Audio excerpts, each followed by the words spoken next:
to enter a world of true crime. From cold cases to serial killers, missing persons, and more. 100% he did this. I'd go off into fantasy world. How much more lucky can you get that you're not on death row? You want to know what we know. My name is Jay. This is Guilty of Crime.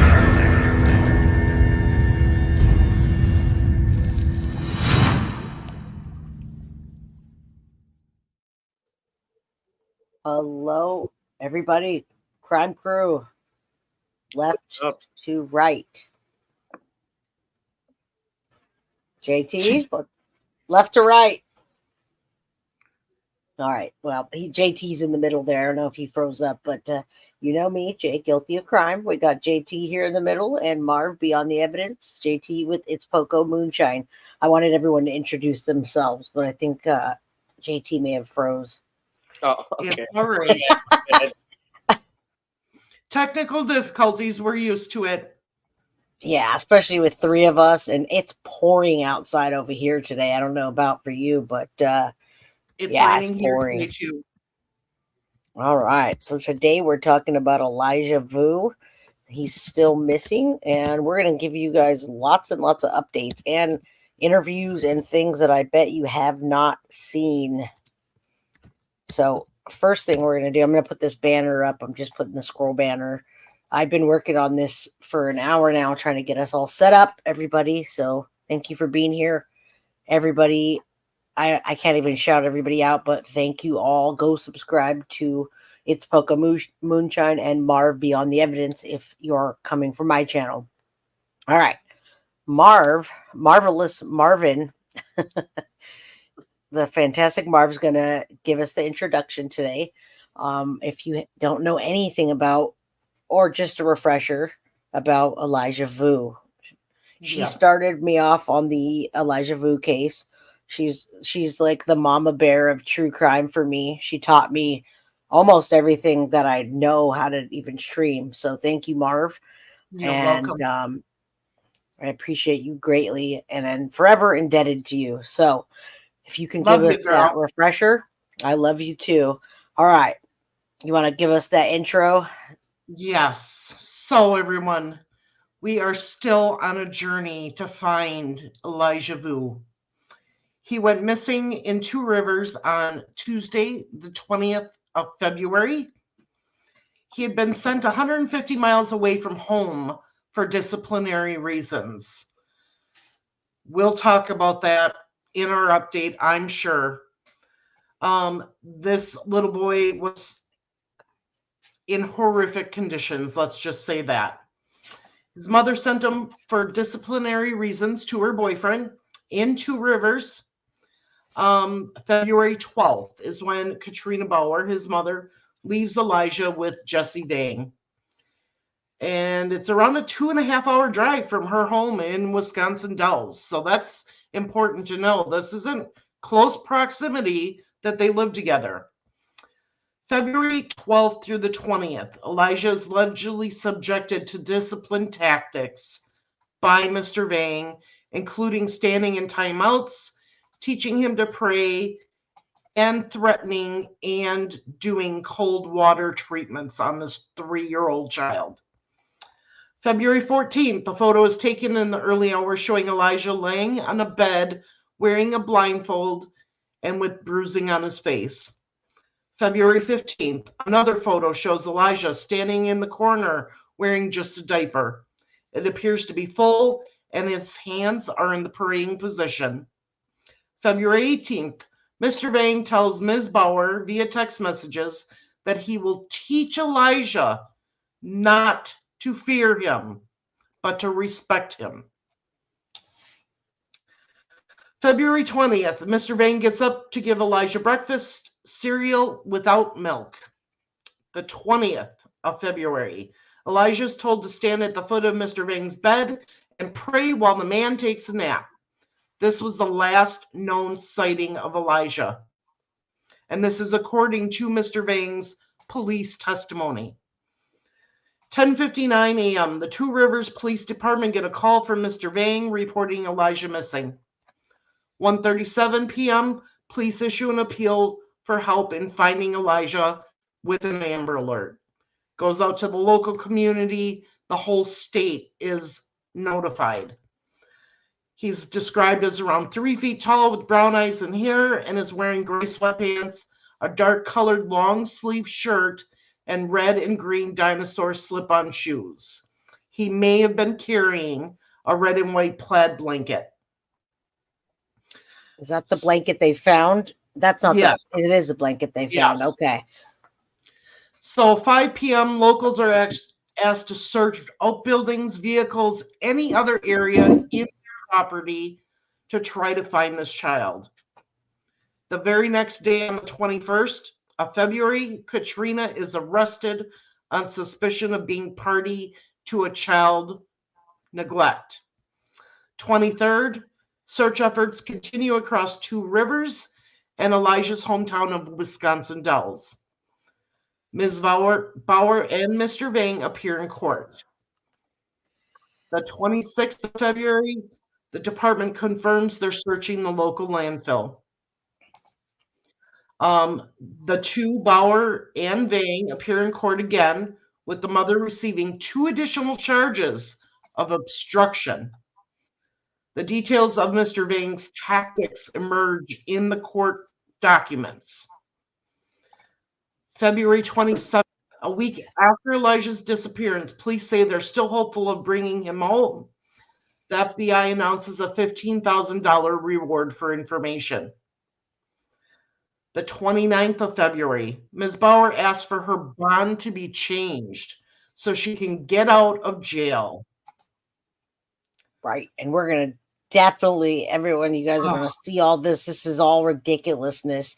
In the meantime, we have you out there searching and multiple times and Yes. JT.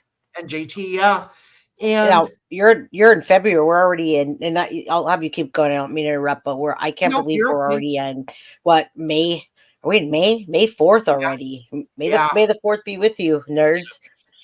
So we're looking at 3 months of him missing. Yeah. Right.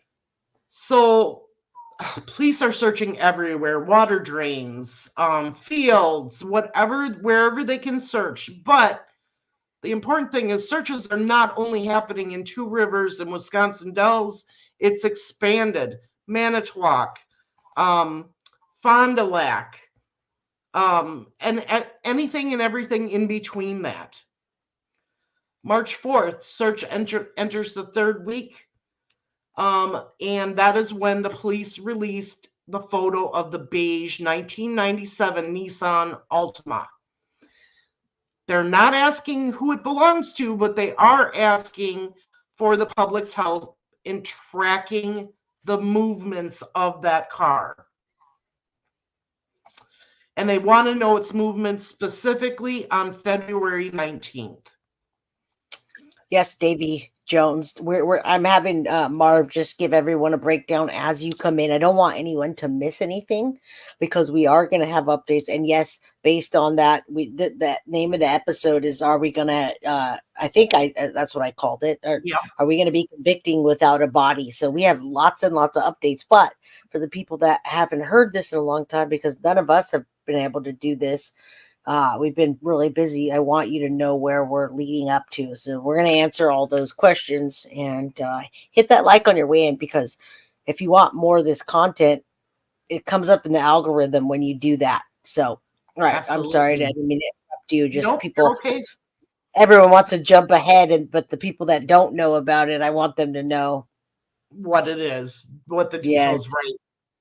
March 7th, the 2 suspects appear in court again, with updated charges announced for Ms. Bauer. There was a statement from her mother that is read aloud. Is that on our? Yes, it is. Yes, okay. Yeah. Awesome. So we will talk about that. Right. I gave you the docket for today. If you look in your email, you'll see. Okay. We, I always, I'm weird like that. I gotta, if I don't have it down, I don't know what I'm talking about. So. Yeah, so that leads us to today. I mean, I think the last thing we left off Well, on we was got we a heard there couple was a more updates that are going to go with our updates today for as far as dates that are key. good.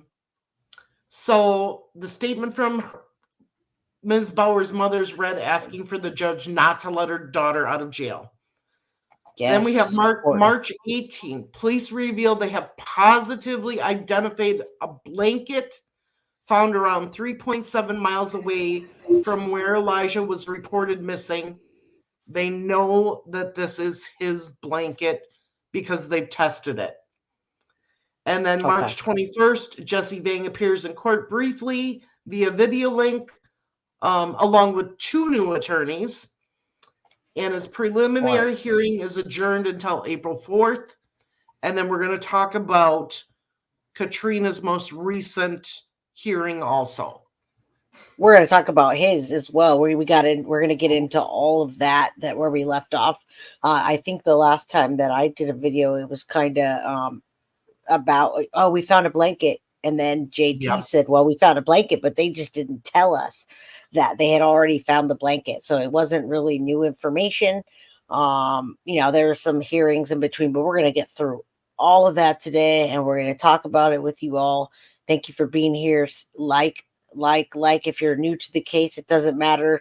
You'll get the backstory as you go. The thing is that he's still missing. And at this point, in my opinion, they're looking for a body. I said this a month ago that a 3-year-old little boy can't be out in anywhere unless somebody kidnapped him. Someone kidnapped him, then there's a little hope, but there's still a crime, right? There's still a crime that's happened.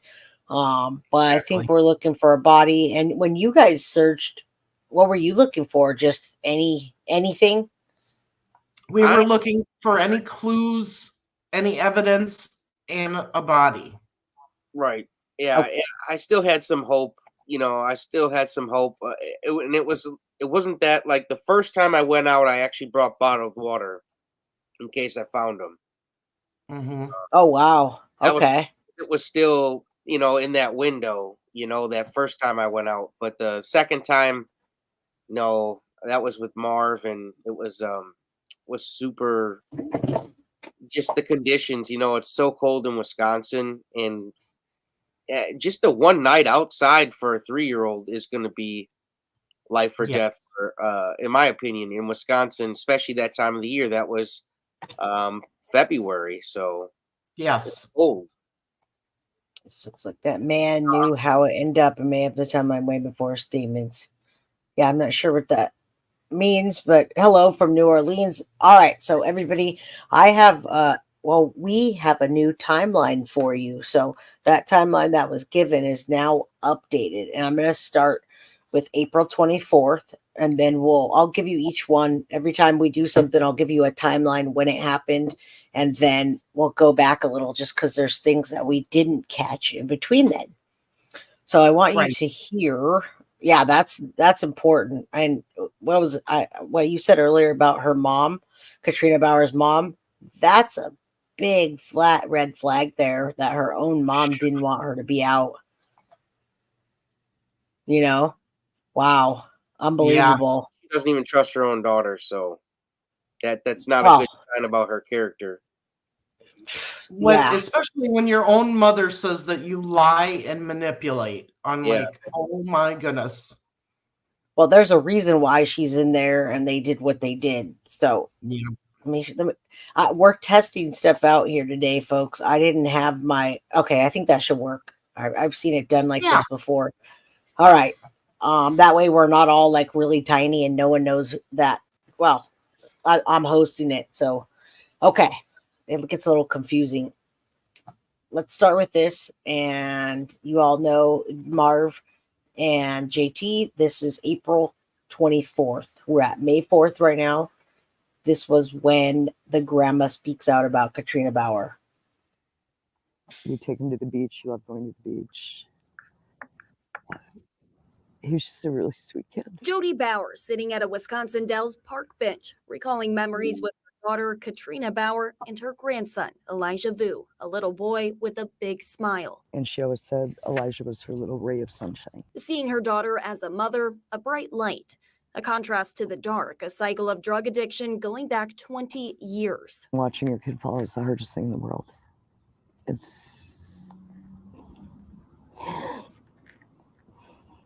You always want what's best, but you can't get it. It's their life. So that's hard. Jody says addiction complicated their relationship. She says Katrina's life was deeply affected by the abusive father of her children, Jimmy Vue, who's in prison. Jody thought she was getting help. Her entire life revolved around those kids. I don't know. I mean, I wish I could say that she relapsed. I don't even know that. Nobody's seen Elijah in more than 2 months. The day an Amber Alert went out burned into Jody's memory. But what really stuck out, how her daughter reacted. She was calm. I think the investigators had called me that night, said she was cold. Does this sound familiar to anybody? I know you. Go ahead. Does this sound familiar with many cases? But what comes to your mind, Marv, with this? Casey. I mean, Casey Anthony, yes. First of all. That's the OG. Yeah, absolutely. Yeah. Madeline Soto's mother comes to mind right off the bat.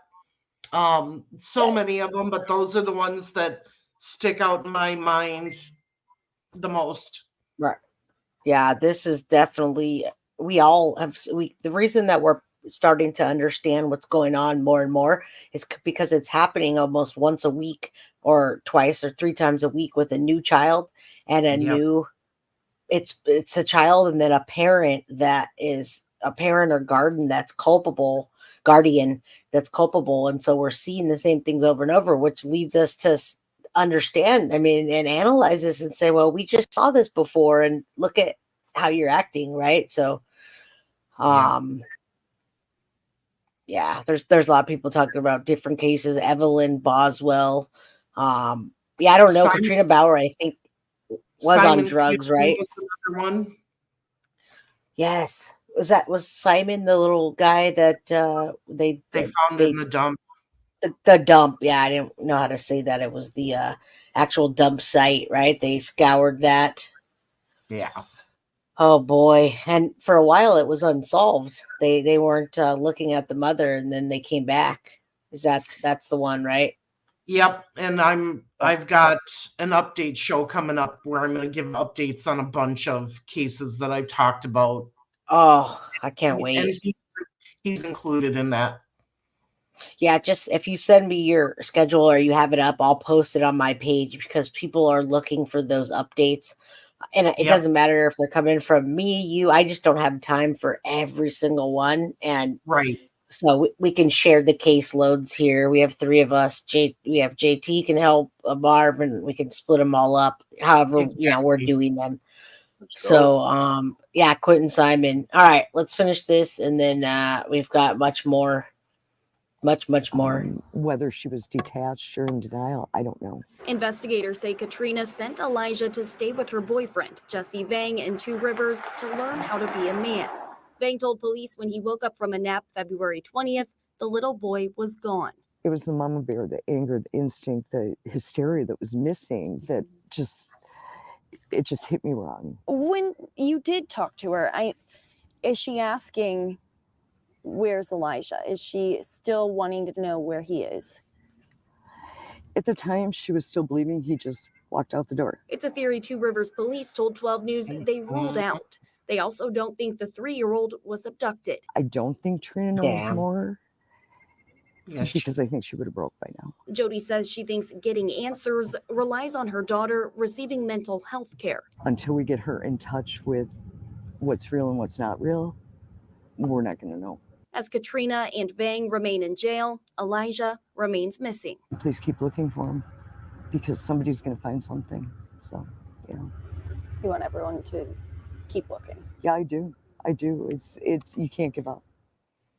Katrina Bauer lived in Wisconsin Dells when Elijah went missing and had been traveling back and forth between there and Two Rivers. Two Rivers police tell us they believe Elijah is in the Manitowoc County area. And police, Kendall, rather, as police are still investigating, they're asking the public to continue searching, and they're even asking for information as well. Right. Police say the FBI has followed up on nearly 2,000 tips and leads and sifted through. All right, we're this that I had forgot to do was to speed things up. I was like, why is this so slow?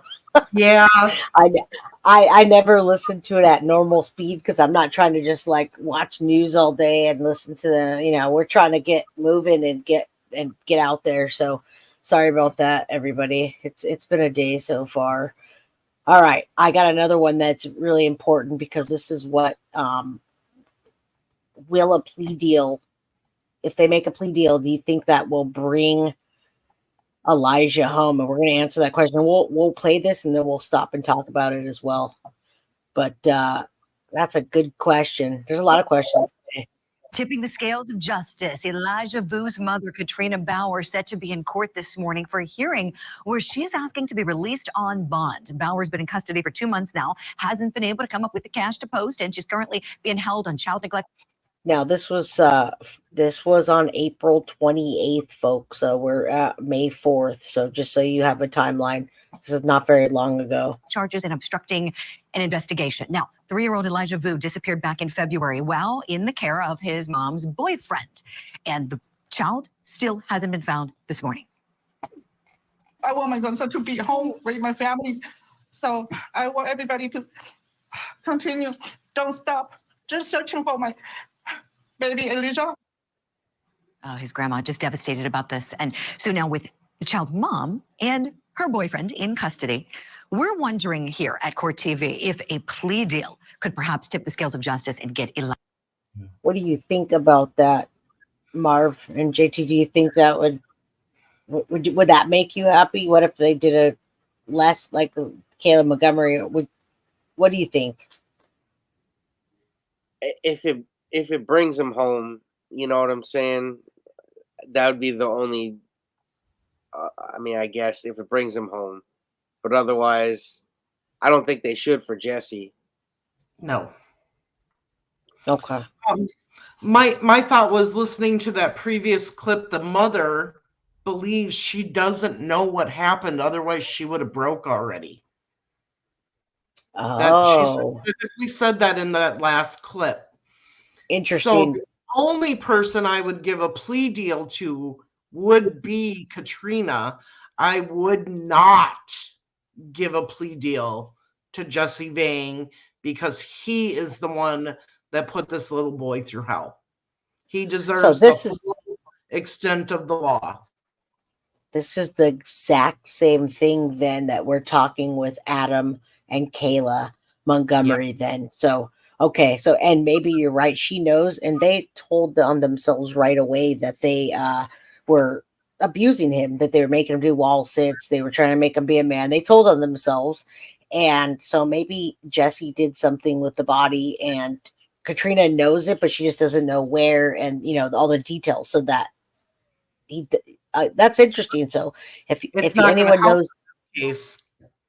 But no, what you said, you nailed it. That if she at least gets a deal, she can help find, bring him home or get justice, even if it's without a body, unfortunately.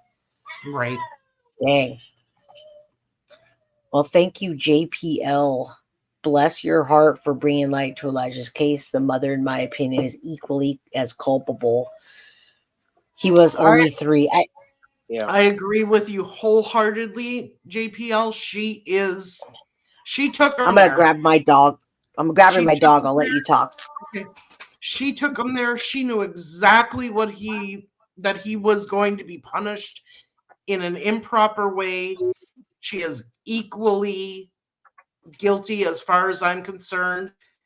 And like I said, they both deserve the severest punishment.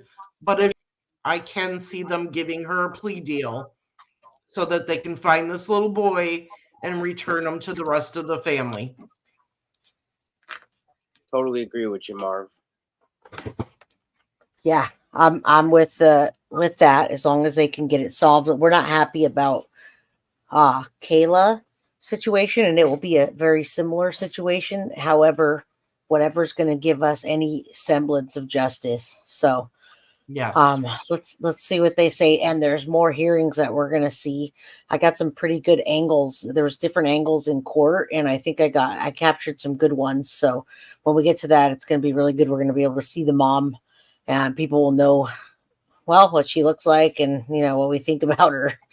All right, let's listen. Yeah, that was a good point. That's why I love having Marv. She knows all of this stuff. She deep dives for sure. All right, let's see. Let's hope.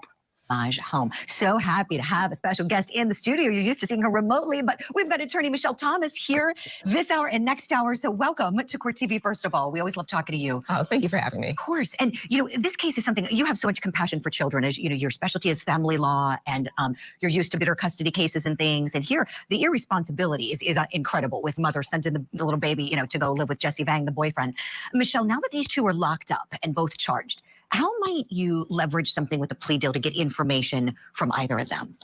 Julie, I think plea deals provide incentive for defendants to tell the truth. And that is what we need, because this mother knows more than what she's letting on. She sent her child, her 3-year-old, to her boyfriend to be disciplined and learn how to be a man, which is ridiculous to begin with. She knew that he had a history probably of child abuse, as I understand it, criminal history. Yes. And so she knows more, whether she's helped with sort of covering up what happened to the child. And so if she was able to enter a plea deal, reduce her sentence, reduce the charges against her, anything along those lines, that would incentivize her to tell the truth and tell us where this child is. Exactly, Michelle. I really think they should do something, especially with her, right? Because the boyfriend, he seems kind of hardened, and like he just doesn't care. And so he's like, I want a speedy trial. I'm going to prove the child neglect. Okay, but mom should have some compassion, right? I mean, she birthed this child.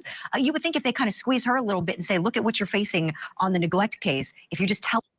She didn't have compassion from the beginning, though. Remember? I mean, she handed him over to that guy. Right. Yeah. In the beginning, she may have had compassion and love for that child, but something happened in her life where she didn't take care of either one of her children. Right. I do think they were using methamphetamines, I believe. I heard that somewhere. And again, there's never excuse when I'm saying that. I'm just bringing that to the light of people, because when people start using drugs, they don't even care about themselves anymore. Yeah, you lose respect for everything, even yourself. So, all right. Let's keep listening. Tell us where he is, if you know, assuming she knows. Michelle, I think she knows a lot more than she's letting on. What do you think? Absolutely, absolutely. Because this is her boyfriend. This is someone she has feelings for, is romantically involved with, and loves. You would think as a mother, she would love her child more and want to help the authorities find her child. But, things... There's Elijah Vue, everybody. I see some people not knowing in chat who he is or anything. I just remember his face. Just remember his face. And we're going to see his little face a lot throughout the show. But I want you to know who he is. And as you see updates too, or if you know someone in the area that can search, please do. That is Elijah Vue right there. And he's a baby. He's 3 years old. So, yeah, and about people crying, nobody heard Elijah crying. They might have, but you know what? People don't do anything anymore. They kind of just mind their business, right? I can tell you from being at that apartment building, it's not the best neighborhood and area, okay? So I can totally see everybody around them just minding their own business and not saying anything. Right. And can you tell us real quick again? It was so important for me, that detail about the place and the door. When you went, there was a big door. They say that that Jesse took a nap and the kid got out. Can you tell the audience what you thought about that? This little boy could have gotten out of the door for 2 reasons. One, the door to the actual apartment had 3 locks on it: the normal door lock, a deadbolt, and a chain at the top. There's no way Elijah would have been able to release the chain or the deadbolt, because he's not tall enough. And Jesse said that all 3 were locked. Secondly, the main door of the apartment building is a heavy door. It's a solid door. There's no way that this little 3-year-old was going to push that door open. in my opinion. Right. No, I as soon as you told me that, I was like, wow, okay. Because I didn't know there was a second door. And that thing was huge and solid. So he would have had to gotten out of 2 doors. Right. Okay, let me stop. Someone's asking who the panelists are, and I just want to tell them real quick, and then I won't answer it a bunch of times, but this is, let me put them up and then we'll continue. Let's see, where's my the triple threat team here. I'll remove this comment. All right, so we have JT.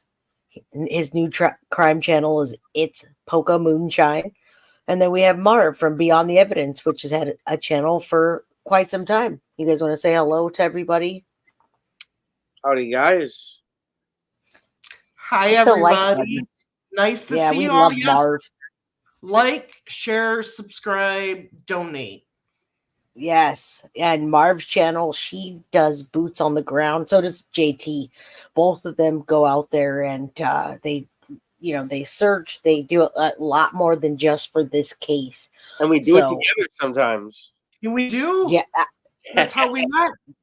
That is awesome. I haven't even got to meet you two. I have to sit here, but it's okay. That's important too. You will one day. Don't worry, Jay. I will. But I just want you to know they're amazing, amazing people, amazing creators, and we're the triple threat here, folks. So I wouldn't mess with either one of us or any one of us or all three of us, please, because we have quite a good community here. So let's be nice in comments too today, because all I have to do is tell Marv, and she's got my back. That's right. Yeah. All right, now let's get to the let's finish that video because we got so much more content today. So much more. All right. Oh. Yeah, go for it. Were you gonna say something? No, I was just saying let's go. Oh, I thought you said I only heard the O part. Okay. But people do crazy things in relationships sometimes. Right. Most definitely. We've got a clip. Let's take a listen. Did you also talk to him about other disciplinary tactics such as cold water? I did. And what did he tell you about cold water? I asked him if the timeouts don't work, what process he would use for addressing the behavioral issues. He indicated to me that he was not sure why. However, the child did not like cold water, so he would give an ultimatum to the child that essentially asking him if he wanted cold water. Oh my gosh, Michelle, the little baby's 3. Can you believe this? 3 years old, making a 3-year-old take a cold shower, trying to discipline him. It shocks the conscience. It's really a head scratcher. What was this mother thinking? And at 3 years old, the child probably told the mother that he was afraid and didn't want to go with this man, and yet she did it anyway. And so it's really concerning. And, where is Elijah? That is the question. And I believe that she probably knows. You're right, Michelle. And it seems that strangers care more than mom and boyfriend. Let's listen to more about a boyfriend and what he would do. Let's take a look. What I think kind of ties it all together here is testimony regarding text messages from February 18th, and specifically the defendant messaging Ms. Bauer that I'm going to make sure he hates me for being here. The message that he didn't fear me, he didn't respect me. He didn't respect me, now I'm making him respect me. That tells me that the reasonable inference there is that Mr. Vang is carrying out actions that are designed to instill fear in the child. Oh my gosh. I know it boils your blood, Michelle, such an advocate for kids. You hear this, it makes you sick, doesn't it? It does. As a family lawyer, whenever I see or hear about a child being mistreated, and here, knowing that the mother voluntarily tossed her child into that kind of environment, it is beyond comprehension. And, I'm sure that they talked about the fact. Now, this gives you a good backstory anyway, but I really like to have, us discuss it and talk about it. And Marv knows a lot more about this case than I do. I'm sure she does. And so the introduction for everybody, but I mean, you're watching this unfold and you're seeing the mom sit there. I don't think she gives any shits about what's happening with her son. She's not pleading, have you found my son? We don't hear any of that, right? Am I right? Or she's just trying to get out? She's just trying to get out. And I want everybody to realize, a lot of people gloss over these cold showers. JT, you've got kids. I've got kids. Jay, you have kids. Yep. cold showers like that affect bodies. And when you have a very small body, those cold showers can do a lot of harm to a body. And not only that, the psychological hell that that little boy, that precious little boy went through, going through that, it's not just emotional, it's physical too. And I want to make sure everybody knows that.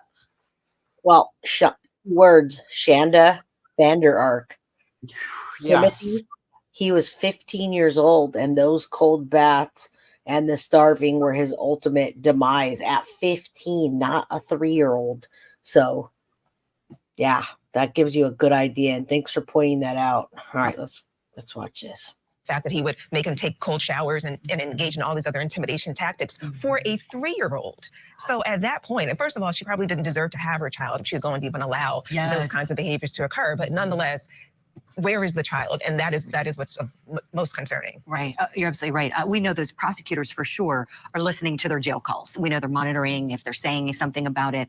But, you know, thinking about this, Katrina Bauer, she's going to be in court in our next hour. She's going to be there at 9:30 this morning. What's her demeanor? You know, if we get a look at the video from this, it'll be interesting to see if she looks at all worried. Like you would think if she truly doesn't know, she's going to be, somebody tell me, are you searching? She's going to want to know. Police are still doing their job while she's locked up. Yeah, look at her. There's that's Katrina Bauer, and Jesse Vang is the other one. Hope and pray. I know you do as well, Michelle. All right. We are hoping and we are praying, and we're going to watch these videos. We're going to see them did with the court and all that. I'll put us up while we're waiting. Well, I'm if that pulling up was the next me video. and I was the mother, I would be in emotional wreck stating, go find the damn people who took my son. Where is my son? Find my son. She's stoic. She's just spacing off. It makes me She didn't say that once. I've never seen her say that. If I lose sight of my son, like my heart will sink. You know, like I can't imagine, especially that fear that sets in when you actually look for your child somewhere and they are lost and you're like, oh my gosh, like I can't imagine. I can't imagine. But she's not showing any of those signs, those typical signs of shock or anything. Maybe she is shocked. I don't know. No, she hasn't shown. No, and not once has she asked, "What are you doing to find my son? Where's my son? Have you seen it?" Like it's all about her getting out of jail and lowering her bond, and that's what we're gonna hear now. She wants to get out so bad. That's one thing I would like to know with their request. Okay, you would like to get out. Could you just put down one thing? Like, what's your reason? Why do you have to get out so bad? Like, we would just like to know. Right. Yeah. There should be an urgency, and I think she wants to. I mean, both of them just want to get out and be with each other and get. I mean, she is a drug addict as well. I'm sure she's going through her withdrawals, and I think at some point they mentioned that she could be a threat, right, to leave the country or to leave the area. Doesn't she? What's her nationality? Do you remember that, or am I thinking of a different case?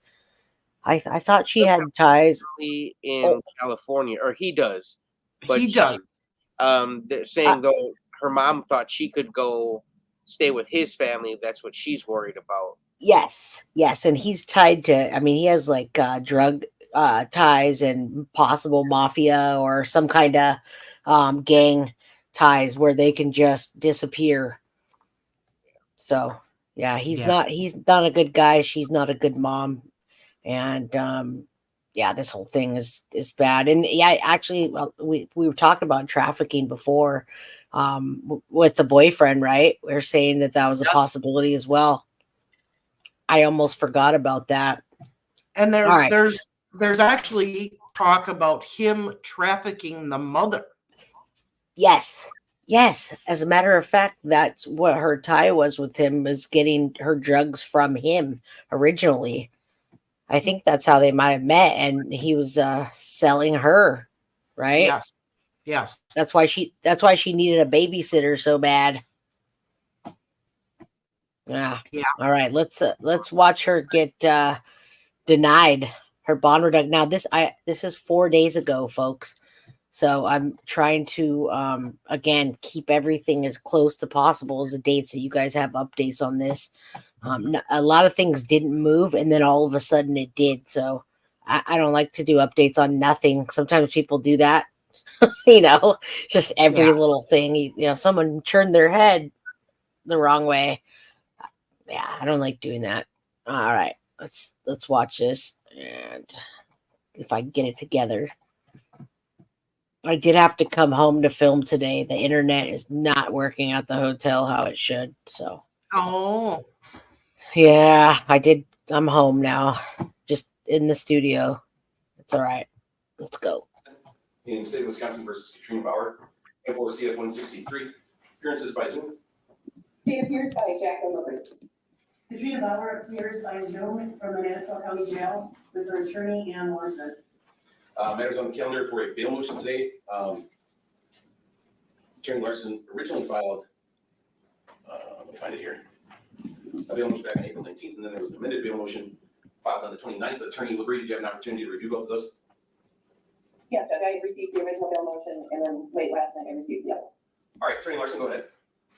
Your Honor, Ms. Bauer is not able to post the $15,000 cash bond. She is asking that the court order a signature bond. I did note in my amended bail motion that I would like to have the address, her location sealed. I think it's important for the court to know what it is for the purposes of bail. I did leave the address that the court's judicial assistant. I also did email the proposed address to Ms. Liberty. It is a Manitowoc County address, which I think is the more important part. Judge, in the past, she's had 2 disorderly conduct misdemeanor cases and 2 CT OAR cases. In 2011, 11 CM 993 and 15 CM 648, she never missed any court. In 17 CT 236, there was a bench warrant authorized on June 21st of 2017, but on June 23rd of 2017, it was withdrawn and she did appear. In 17 CT 752, all our Allegheny cases except for 11 CM 993, which is in Winnebago. 17 CT 752, there were a number of misses. There was a bench warrant authorized on February 2nd of 2018, which was canceled on February 9 of 2018. There was a bench warrant issued May 17 of 2018. Let me tell you, everybody, it is a little hard to understand. I sped it up, but a lot of it's just legal jargon, which is that she's talking about different laws and different things and different talk about benchmarks. If this gets too long and it's just that and there's no analysis, I'll stop this and we'll go to the next one. But I wanted you to actually see it, and that all she's really done so far is look to get out of jail.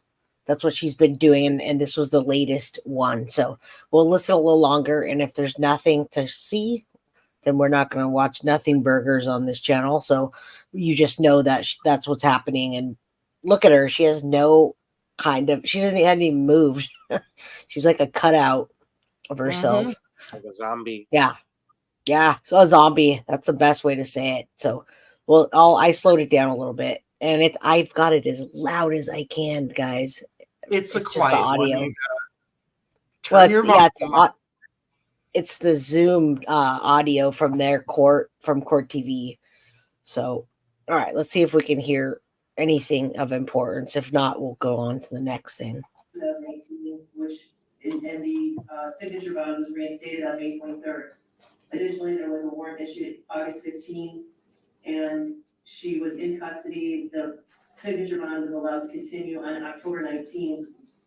And finally, there was a bond on November 7 with a return on November 15. During the case, she was in a domestic violence situation and was not able at different times to leave her home. But as I stated, she did make all of her court appearances prior to that. Ms. Bauer has no significant assets. She does receive SSI and has received some assistance from her family, but she does plan on living in town. She will comply with any conditions as set forth by the court, including. So what they're saying here, and again, we'll listen a couple more minutes. All she's saying is she's trying to get her out on a bond reduction. She's saying she'll stay in town. She's not going to do anything bad. She's only had a little bit of a criminal history. It wasn't that bad. It's her defense attorney pleading for her. Did I miss anything? Either one of you? That's pretty much what she's saying, right? Right. Somebody said something too in comments about her having connections to the Lao Asian, Lao, which is Asian, like I don't know if it's a gang or if it's a family or what, but I think that's what maybe people were afraid of, is that she would get out and disappear with those people. And maybe little Elijah was trafficked and they just want to get to him and get to the next thing or whatever. I don't know. But that's what all we're hearing here. So we'll go a little more. If there's nothing to hear, then we'll get off. Signing in a daily sign-in. But again, she is not capable of posting bond right now. I would indicate that this is a Class H felony, so I don't think a signature bond is out of order under the circumstances. We are asking that the court grant our request. Those are all of the remarks that I have, Judge. Thank you. Attorney Liberty. Judge, first of all, I know there is at least one victim representative that wants to make a statement. I don't know at what point in hearing you would like to hear from them. After you. Okay. The state is opposed to a signature bond in this case. This is a felony matter. It is an extremely serious case. As Attorney Larson just detailed, the defendant does have prior convictions out of Allegheny and Winnebago County. She has the one missed court appearance in 17 CT 226, and then in 17 CT 752, she's got the 4 missed court appearances, including one of them being a plea hearing on August 14th of 2018, where the warrant was authorized, and she didn't return until several months later. She has shown that she's got the inability to make court dates with those missed court appearances, as well as she has the 4 prior cases. She does not have local ties. The address that I was provided literally before the hearing is not a stable address. I won't say what it is, but it is not a stable address. Right. She wasn't even living there. She was going back and forth, and we don't even know if she was there that day or what, right? She was supposed to have come. Can you clear that up? And you could talk during this. It's really low. So if you have something to say it, please. The key thing is that she gave them the court an address, and the court verified that that address was not a stable address. She couldn't say why, but meaning whoever lived there was not a good situation, and there was no way in hell she was going to let her go stay there. And she was an hour or so. She was a good distance away from where Jesse lived at the time. She was planning on moving there, I think. Yes. Was that? Yeah. So she wasn't even there. He was the babysitter that was getting a 3-year-old in check. And so that's the argument that happened 4 days ago. And that's where we left off here. And we'll, as we get further, but yeah, we can, if you guys want to clarify as we go, let's do it, because they're talking low, and I know you understand it because we've seen this, or we hear this all the time, right? So yeah, it's like another language sometimes. Just a clarification too, I've seen comments in the chat. Was he sold for drugs? No, the police have actually came out and said there is no evidence of an abduction. Thank you. They know that something happened in that apartment to that little boy. Thank you for clearing that up. Yep. Yeah, they have evidence. They have evidence that obviously they can't say, but that's the evidence is enough that they want to hold them and make sure they do not disappear. And you'll see a little bit further after this. Jesse's not talking at all, so we have a little clip of him, but he's basically just like, gang members do that, and criminals, like hard criminals, they just don't talk. They don't care. He doesn't care. Think he did anything wrong. Yeah, isn't that weird? He did tell on himself, which is interesting to an extent. I wonder why he told on himself that he was abusing him, because he did tell that he was abusing him. I wonder what that was about. It's because he doesn't think he did anything. Yeah. Go ahead, JT. No, I was just gonna say he had to put some truth in his lie, because I'm sure he was abusing him, but I don't think he just walked away. That part of his story I don't believe. So I think he sprinkled in a couple believable things, but I wonder But if it was because of the text messages, though, because he knew they had the text messages back and forth, because they're talking about text messages in here too. It's just hard to understand because, legal jargon. But they did have. When you're in a gang like that and you are in that, I don't know exactly what the Hmong beliefs are and stuff, but when this man truly believes he did not do anything wrong to this little boy, that the punishments he gave him were just. You couldn't have said it better. When you think you haven't done anything wrong, you're gonna tell what you did. Right, there you go. Absolutely. Versus like Shonda Vander Ark, that was like, oh, he was on a hunger strike, and she was just completely, until they saw the text messages and they knew. But I mean, we did the treadmill case yesterday, and he was justifying it.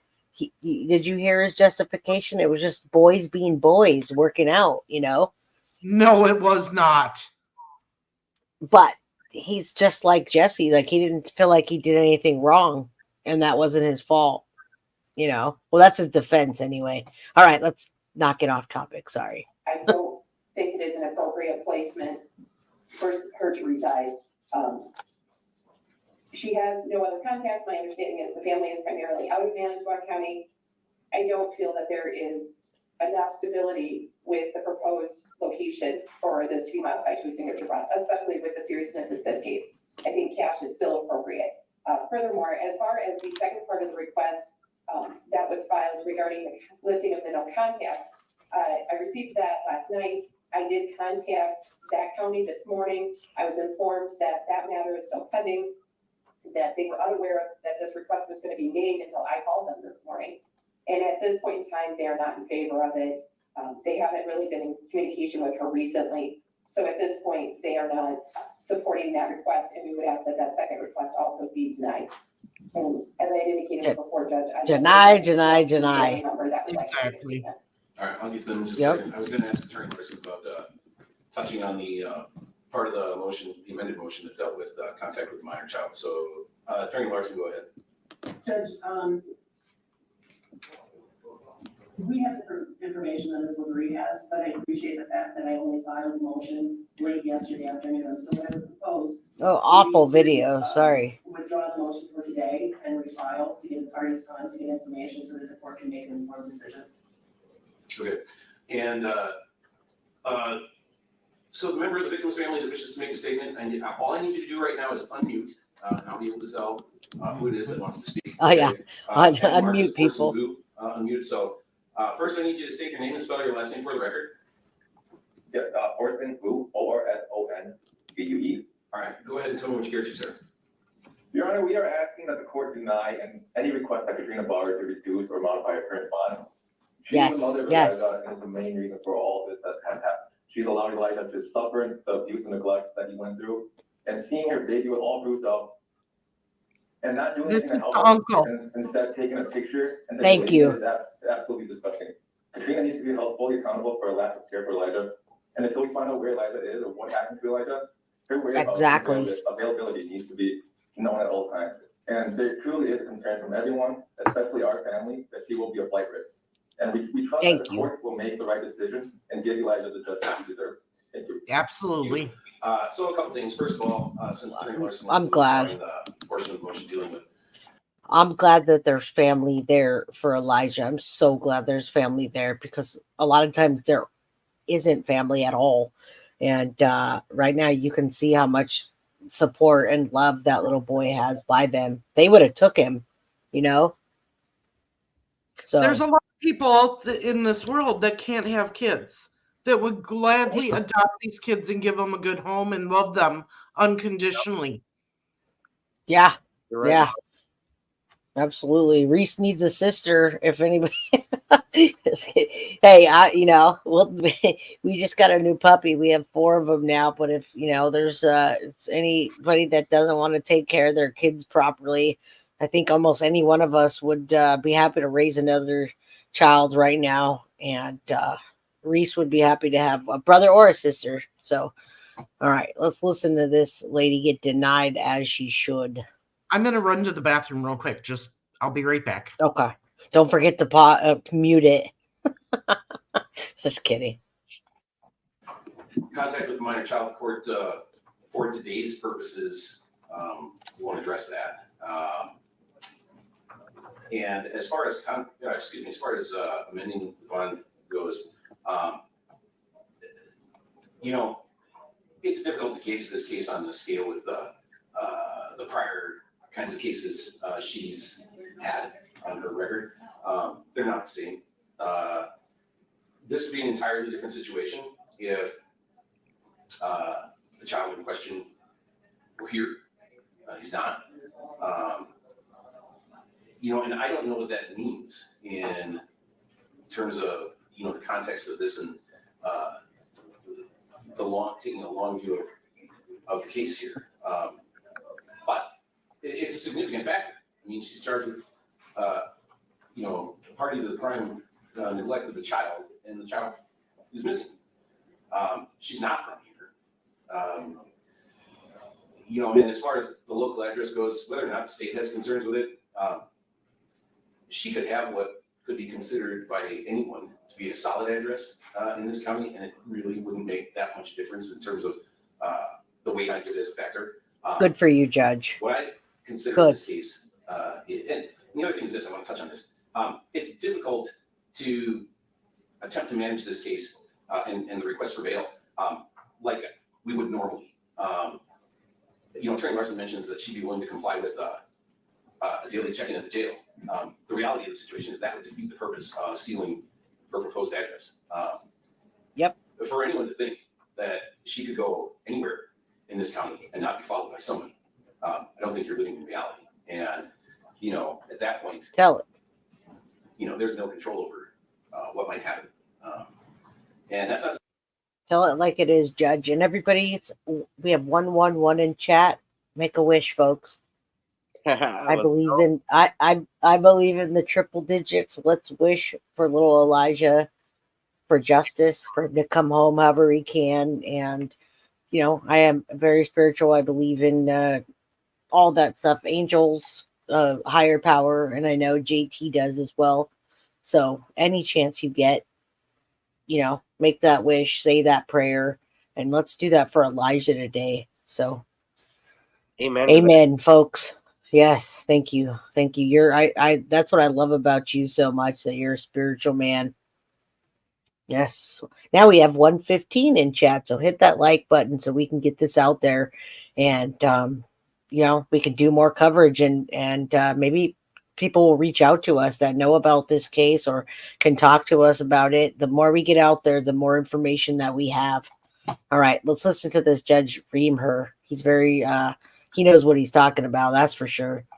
To say that, I think she needs to be kept on bond as set for her safety. It just means I don't necessarily have control over it. I don't know, were it to set a daily check-in, if I didn't feel safe going to the jail to check in, I don't know that I would. And then I end up back here having to deal with that. And that's not a situation I want to find myself in. The reality is there's too much at stake. There are too many unanswered questions. That all goes on the scale and leads me to believe that if she were released into the county, she would pose a significant risk of not appearing for court when scheduled. I don't at this point think there's a manner in which I could reasonably and appropriately control that through the use of bond. So for those reasons, the court denied the motion. I'll ask Attorney LaBrie to draft the order. And I guess Attorney LaBrie, for the sake of the order, if you just want to use language that denies the bail motion that was filed on April 19th, since Attorney Larson technically is withdrawing the other motion, and we may take that up at a later point. I don't want there to be any confusion as to whether the denial today is a denial of that request since it's been withdrawn. Okay? Yes, sir. All right, then let me just denied. Set. So the parties talk about what you're looking to have set as far as the next date. You want an additional for the proceedings deadline status. All right, now we'll hear the next date. That way we can keep up on this. I try to keep a log of dates so that I know, and we can, come back around, because sometimes big things happen around those dates. Someone will make a deal, or something big will come out. Have you ever noticed that?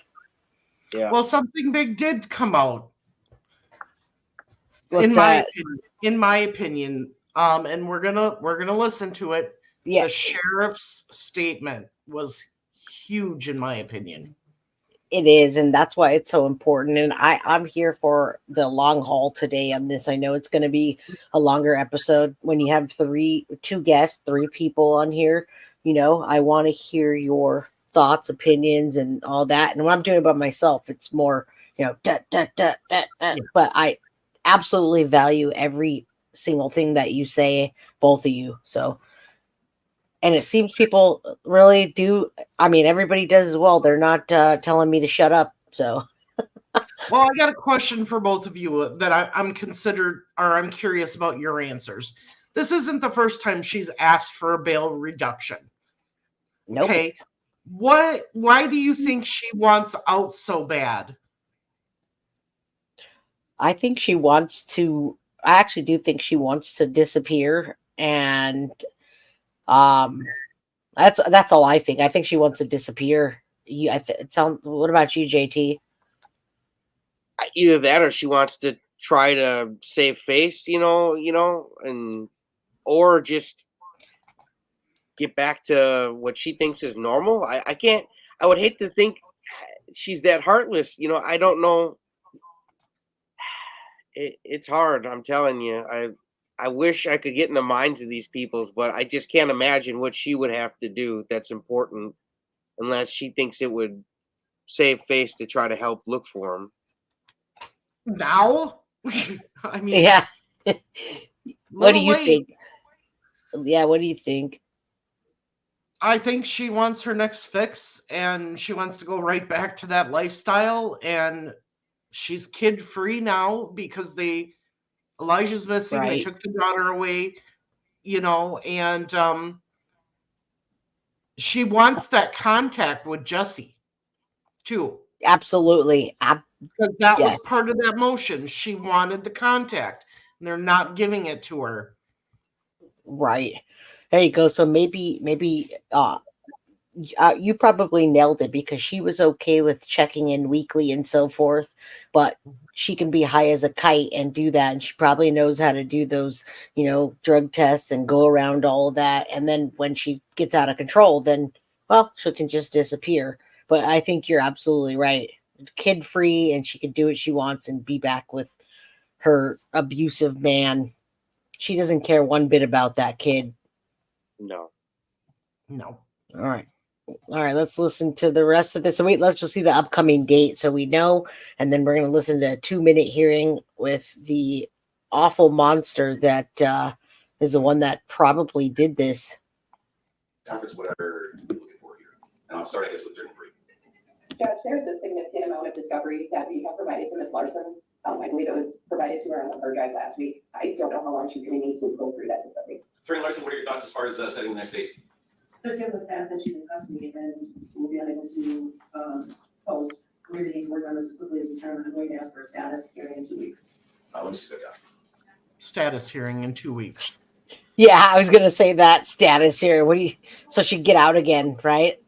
I wouldn't be surprised if she tries. All right, so they're talking about the 22nd. We're done with this one, and what I want to say is, yeah, she really just wants to get out, and absolutely does she want to get her fix. She's not saying, what would have been important and powerful for her to say is, Judge, I want to get out. I'll check in every day. I want to be out there looking for my son. I want to be with the family. She's not saying any of that. And he's saying that he's not letting her out for her protection, that people want to hurt her. Did you hear that? Yeah. No, yeah, she's not saying any of that. Just want to give your listeners and all the listeners of the 3 channels a tip. I know that Jay is playing these at a faster speed. You personally can change that by going up to the wheel. Oops. Maybe not. I just clicked out of it. You can change it though on your own. And I got to go back to where it is. Yeah, the little settings bar. Yeah, the settings bar. That's what I couldn't think of settings bar. Go to the settings bar, change the speed yourselves, and you can hear it at normal speed. Yeah, and we're gonna timestamp this after too. I timestamp all my videos, so you can go timestamp it and then slow it down, or you can go to the news station and watch it. But if we watched every single thing at that speed, we'd be here for like 8 hours. So, and I think me personally, I like it on the faster speed. I feel like they talk slow, but I can show them too. I'll show them on the next video. I'll just show them the little settings bar. Okay. Yeah. All right. So I'm going to go to now Jesse Vang's little 2-minute thing. Nothing's happened with him because, well, he just doesn't care. He's just he'll take it all the way until he'll push it to his limits and then see what happens.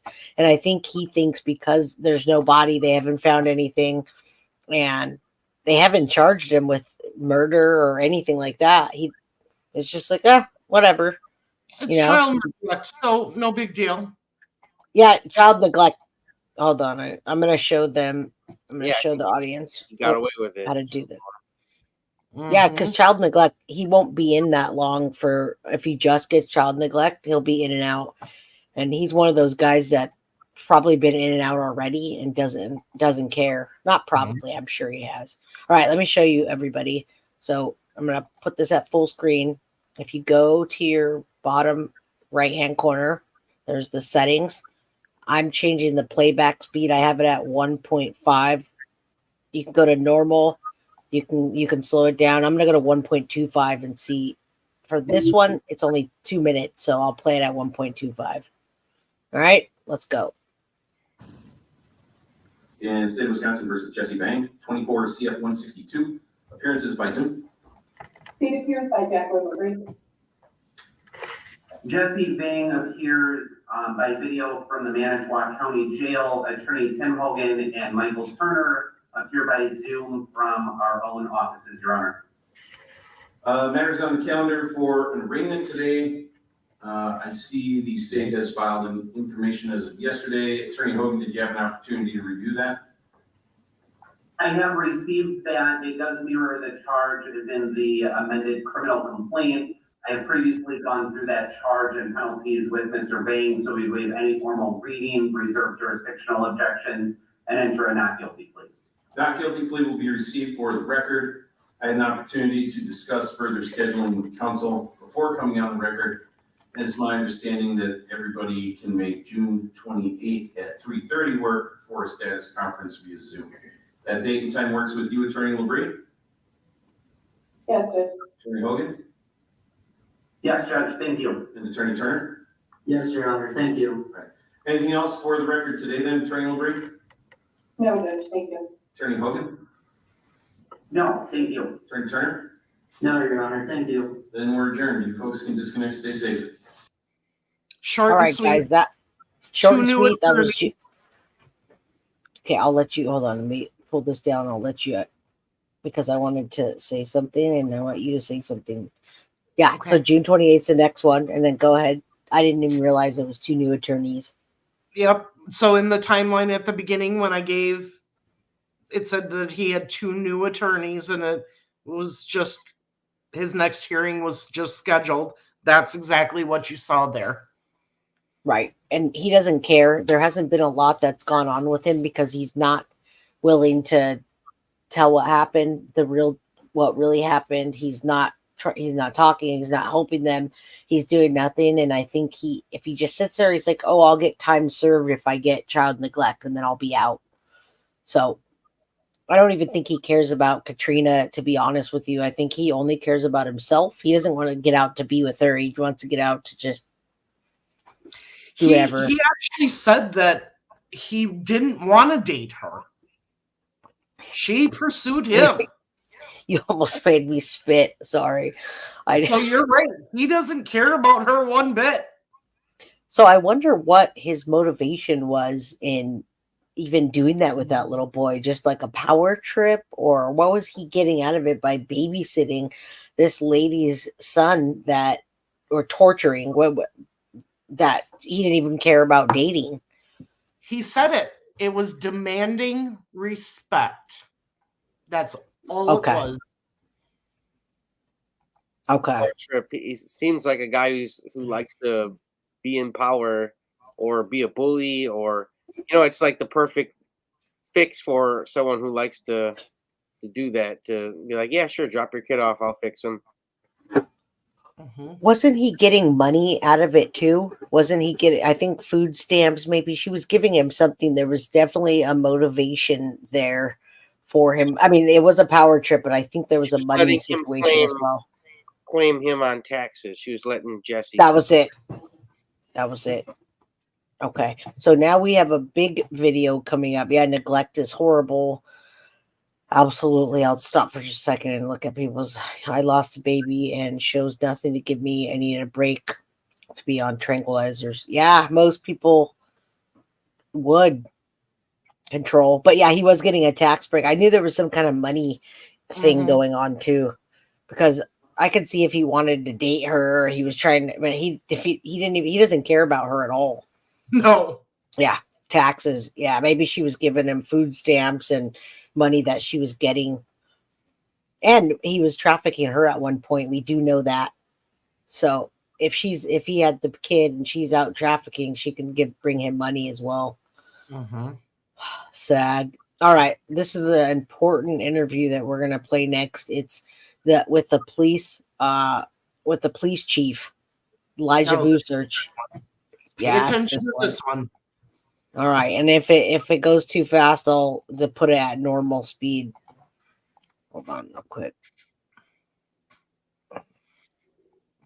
All right. So we got the police chief here, and I think this is important. Where does the investigation into Elijah's disappearance stand today? Well, as of today, I can't really talk about the investigation. There is an investigation taking place, but at the same time, we continue to search. That search has really just continued to expand. We have focal areas that we believe we're searching in the right areas, and we'll continue to do so. But that search right now has really focused primarily on about 15 to 20 square miles that we've thoroughly checked. Like I said, we'll continue to check that area, but it's also led to expanding on that area. As you've seen prior, we've had tips and leads that led us to a landfill, for instance. But even as recently as earlier in the week, we were out doing kayak searches.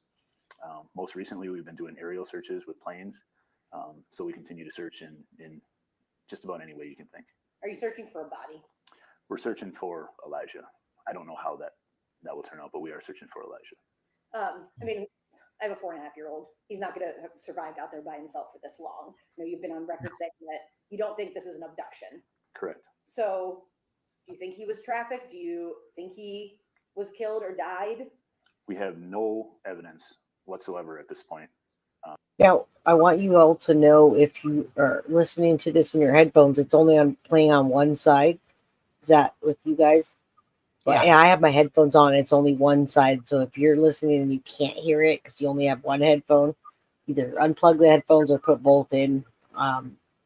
Okay, just letting you know in case I don't want you to drop off. Yep, and what he just said is key. They have no evidence that he was abducted or trafficked. Right. And if you notice, he avoided the question a bit about the body, if they're looking for a body, the way he went around that. And when you see the way people search, that's how you know. Like Sebastian Rogers, why would you be deep diving for hours, right? Looking in the water, doing water searches, because you can't live underwater. So, right.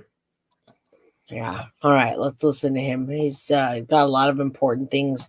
And I think a lot of people haven't heard this. Again, we've had over 10,000, video files that we've looked at. We've had over 1,500 tips and leads that we've tracked down, we vetted, and we have nothing leading us to believe that he was abducted in any way, and nothing to say that he just simply walked off. There it is. This is a tight-knit community. You can't walk around without people knowing what's going on. A young boy such as Elijah would be reported very quickly. So how frustrating is that for you then, with it being such a tight-knit community, that you haven't been able to find him? Well, you mentioned, he talks slow and she doesn't, so I'll go 1.25. My 14-year-old daughter, and just equating, through life, all the scares that you've had. that's what's frustrating. We're on day 52 now, and we still haven't found Elijah. When, I think I asked this at the news conference, and I'll ask it again. When was the last time anybody other than Jesse Vang or Katrina Bauer?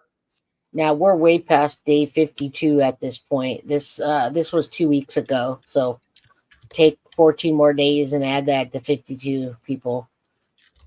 So Saw Elijah Vue. I know there's those surveillance pictures from Friday. That was 4 days before he went missing. Yeah, I can't give an exact date on that as far as the investigation, but Have you been able to uncover images or talk to witnesses about people who have seen him right after those pictures? We've talked to numerous people. So in the early days, we get questions, and you see Facebook messages and stuff, and people questioning, when I mentioned that we just did a kayak search, and they're questioning, why are we checking waterways right now? Well, yeah, see, we're not just now checking those waterways. We've been checking them all along. On day one, yep. people out on the waterways. Says a lot. Again, we could check until you've actually been out on, say, the West Twin River, like I was with my staff. It's just daunting when you see just how mass area that is to search. And we'll continue to do so. We know that there's been a Milwaukee case where somebody just turned up now that went missing in January, another case where somebody went missing in December, I believe, out of Oshkosh. So I'll continue to search rivers too.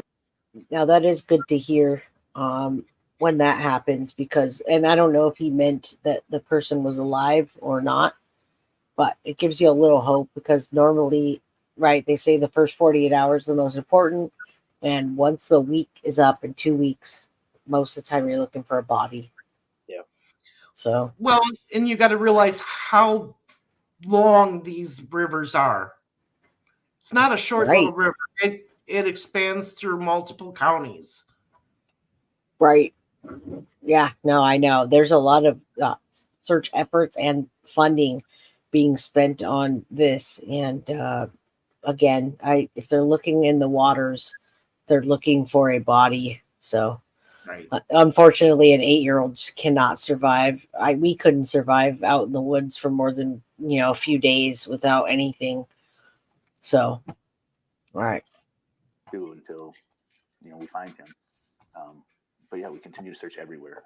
We had neighborhood canvases where we literally went into every home, talked to everybody that lived in each home. We checked every room, every cabinet, everything in those homes. It doesn't get much more thorough than that. We had cooperation with all the community. We've done drone searches, and the software, I'm not a drone expert, but the software that they tell me can show disrupted ground. It can show decomposing body. It can show coloration differences. It picks up on those things. It tags those. And again, the data that comes out, when I say not leaving an area or a stone unturned, it really doesn't. Like, we're checking everything. You said, you mentioned it's like 15 to 20 mile kind of area that you focus that search. I mean, it sounds like you've turned over every stone. You've checked everything. Yeah. Well, you would like to think so. But again, you bring up the 15 to 20 square miles, and I think that looks fantastic even on a map. However, if you do some research, Manitowoc County alone is almost 1,500 square miles. So even that vast area doesn't come close to covering the county. Well, again, you got to remember too that some of those areas were underwater. And JT, right.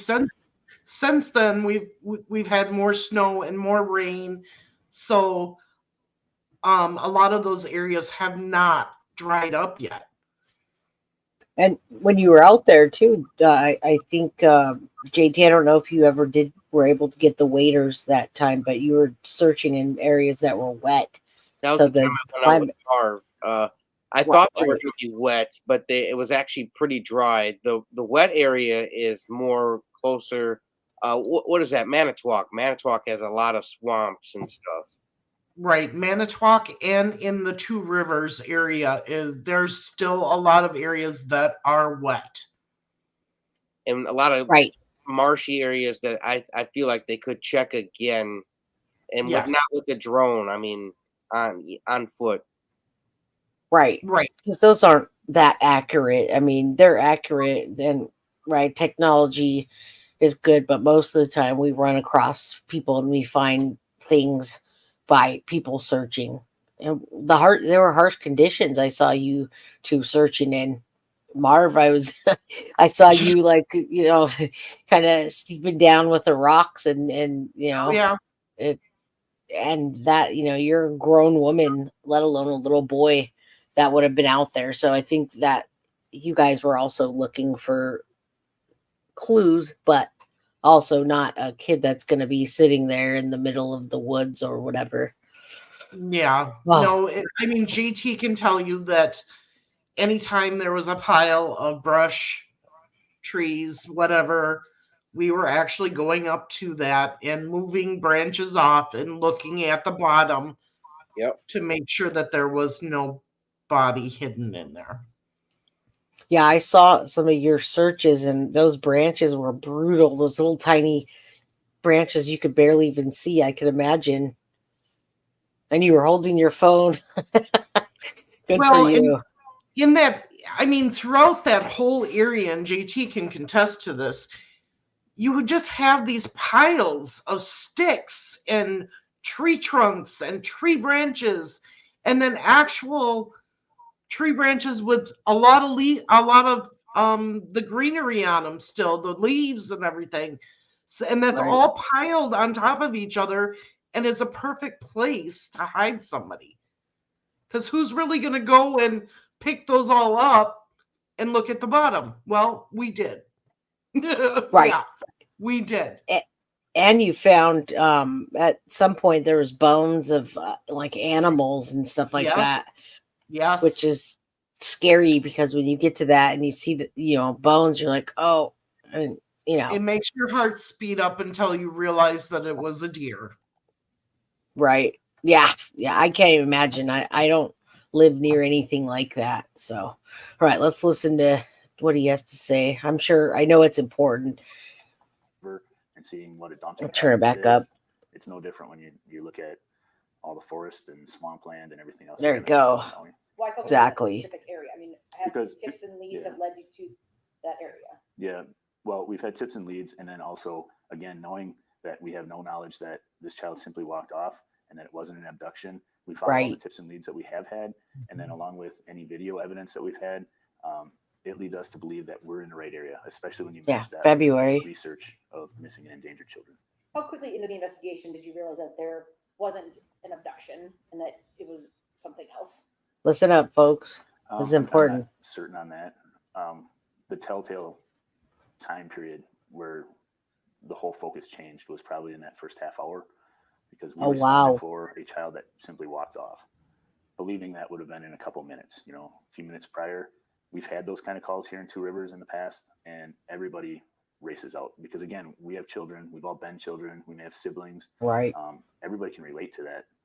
I myself went out in my personal vehicle looking for this child and was talking to everybody I could, stopping at businesses. Typically, that's what happens. And within minutes, it's usually a mistake. You know, he got picked up by a different bus, or a family member, you know, unbeknownst to somebody, picked them up. It's usually something like that, and it's reported fairly quickly, or they're simply found. You at a want to local speed it up? playground or Okay. something. So that's what we were hoping. And in this case, two things happen when that's reported. You're out searching and somebody's investigating. Soon into that, we learned that it was several hours prior that he may have walked off. So that changed the whole focus at that.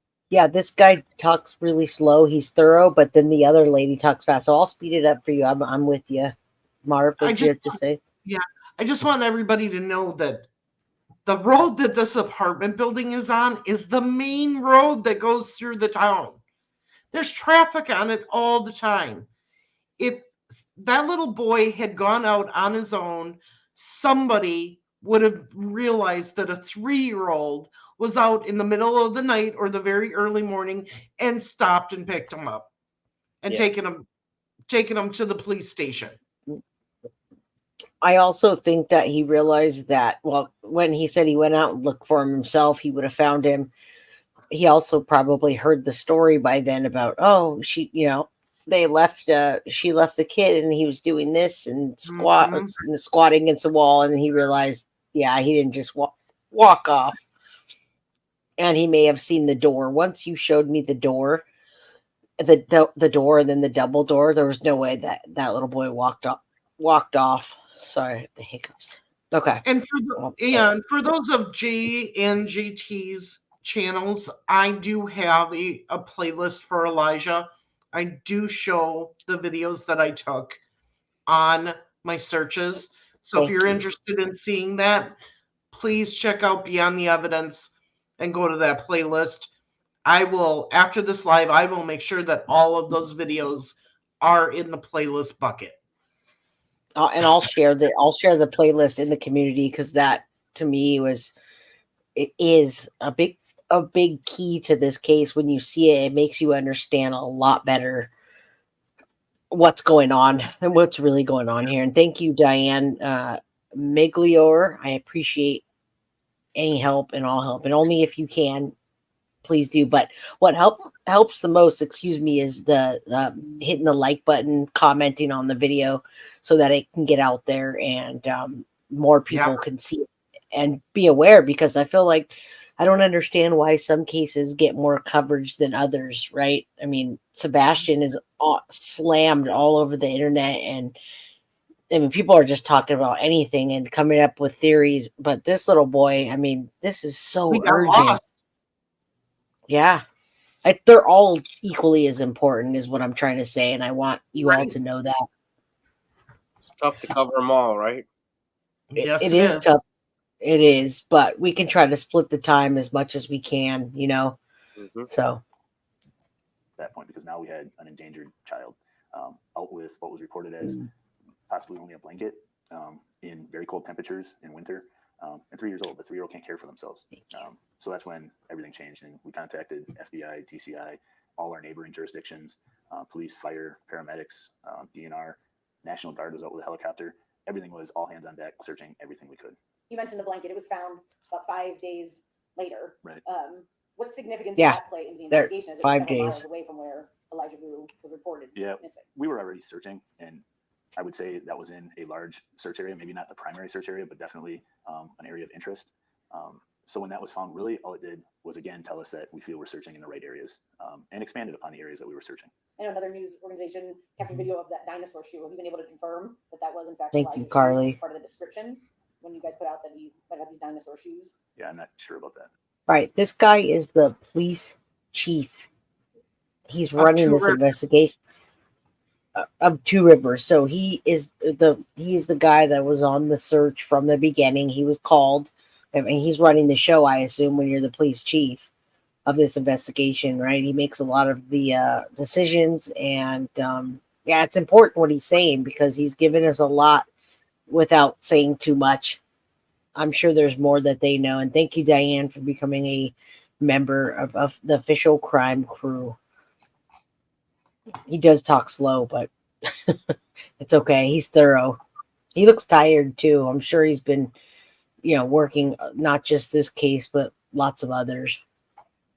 Okay. And then I know that Jesse Vang said that there was his teenage son. He'd gotten him on the bus that morning, and that Elijah was still sleeping at that point. You've been able to talk to that He is. other child, and has Yeah. he been helpful and been able to tell you anything that he saw Elijah that morning, or Yeah, so I can't go into details on that, but I can say that everybody was spoken to. just whether or not he saw him? That you can't. Well, this is a juvenile, so I'm not going to get into that. Okay. I know there's all these There you citizens go. that are out there searching.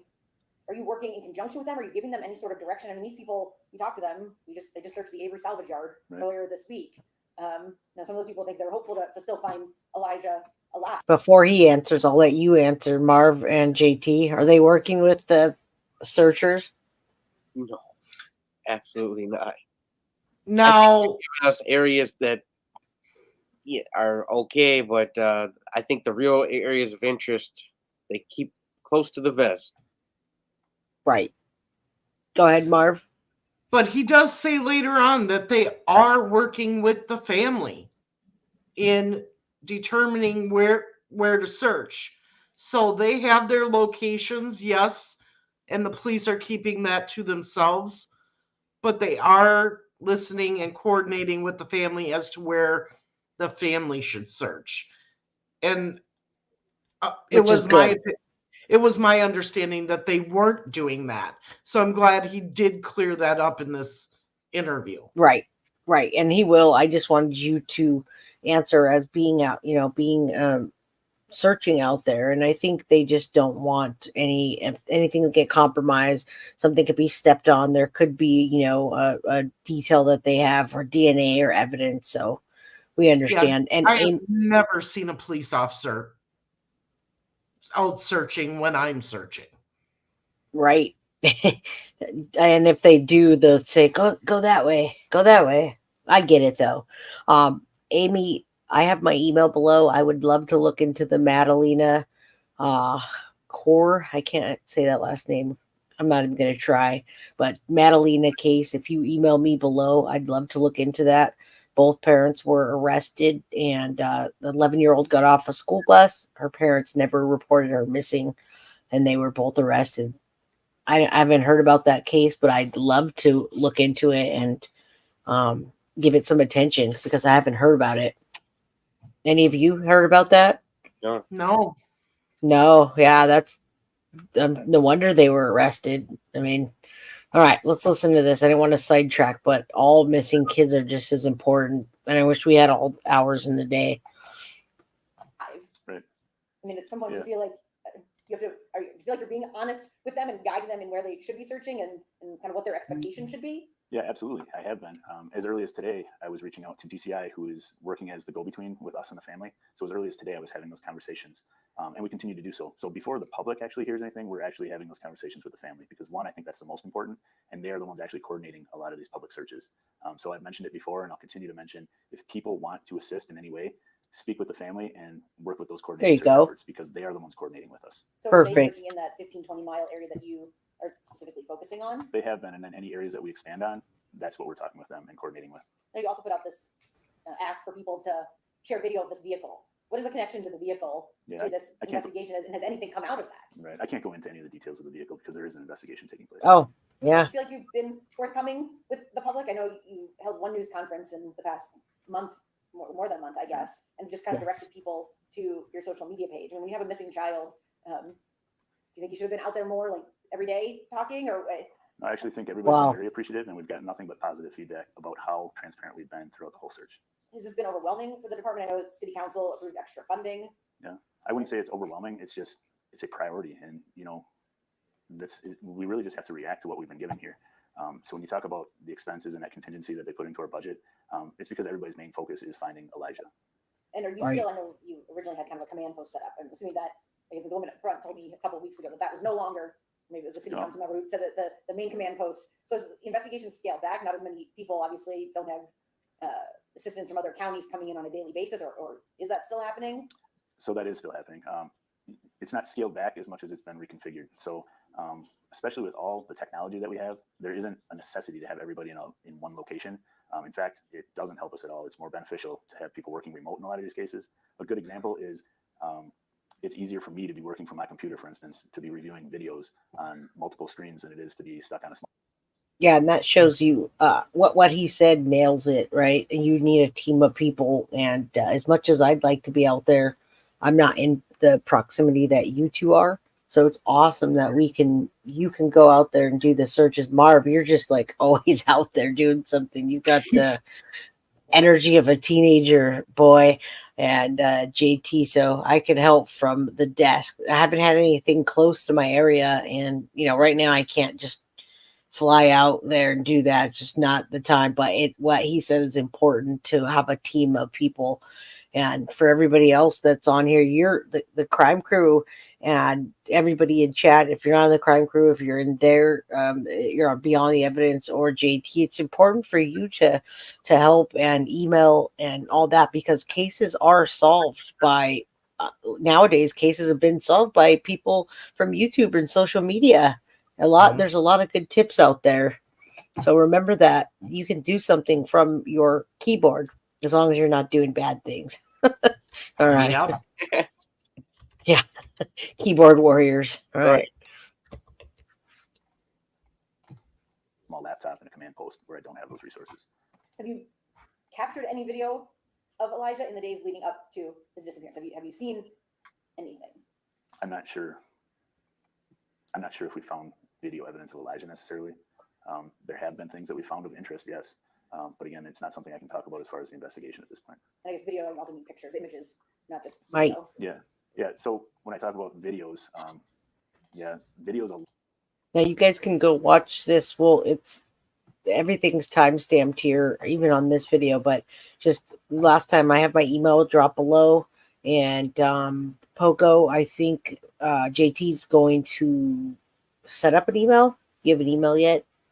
Yeah, when I pick a cool name for the new channel, I'll make it. That's why I haven't had an email yet, so I need a matching email. So if you guys got a cool name for my new channel that you think I should call the channel, put it in the chat. I'd love to know. Yeah, let's do that. You could do that and then do a poll and see what people want. Yeah, I'd like to see that would be really cool. What people like. Yeah, do a poll. We love polls. All right, let's say, holding my baby, the door was locked, the window downstairs was shut. Somehow those teenagers got open. I missed part of this. I thought we were talking about the Elijah getting out, but okay. All right. JT looking for tip names, everybody. All right, let's keep going in. Jojo for show. True crime channel. Say that again. I said names for a true crime channel. Yes, cool names for JT. Look at his style. Look at his name now, and maybe help him pick something cool. All right, we could do a poll. I love polls. All right. Alone is 10,000 plus video files that we've had. As you can imagine, with the technology today versus even say 5 years ago, with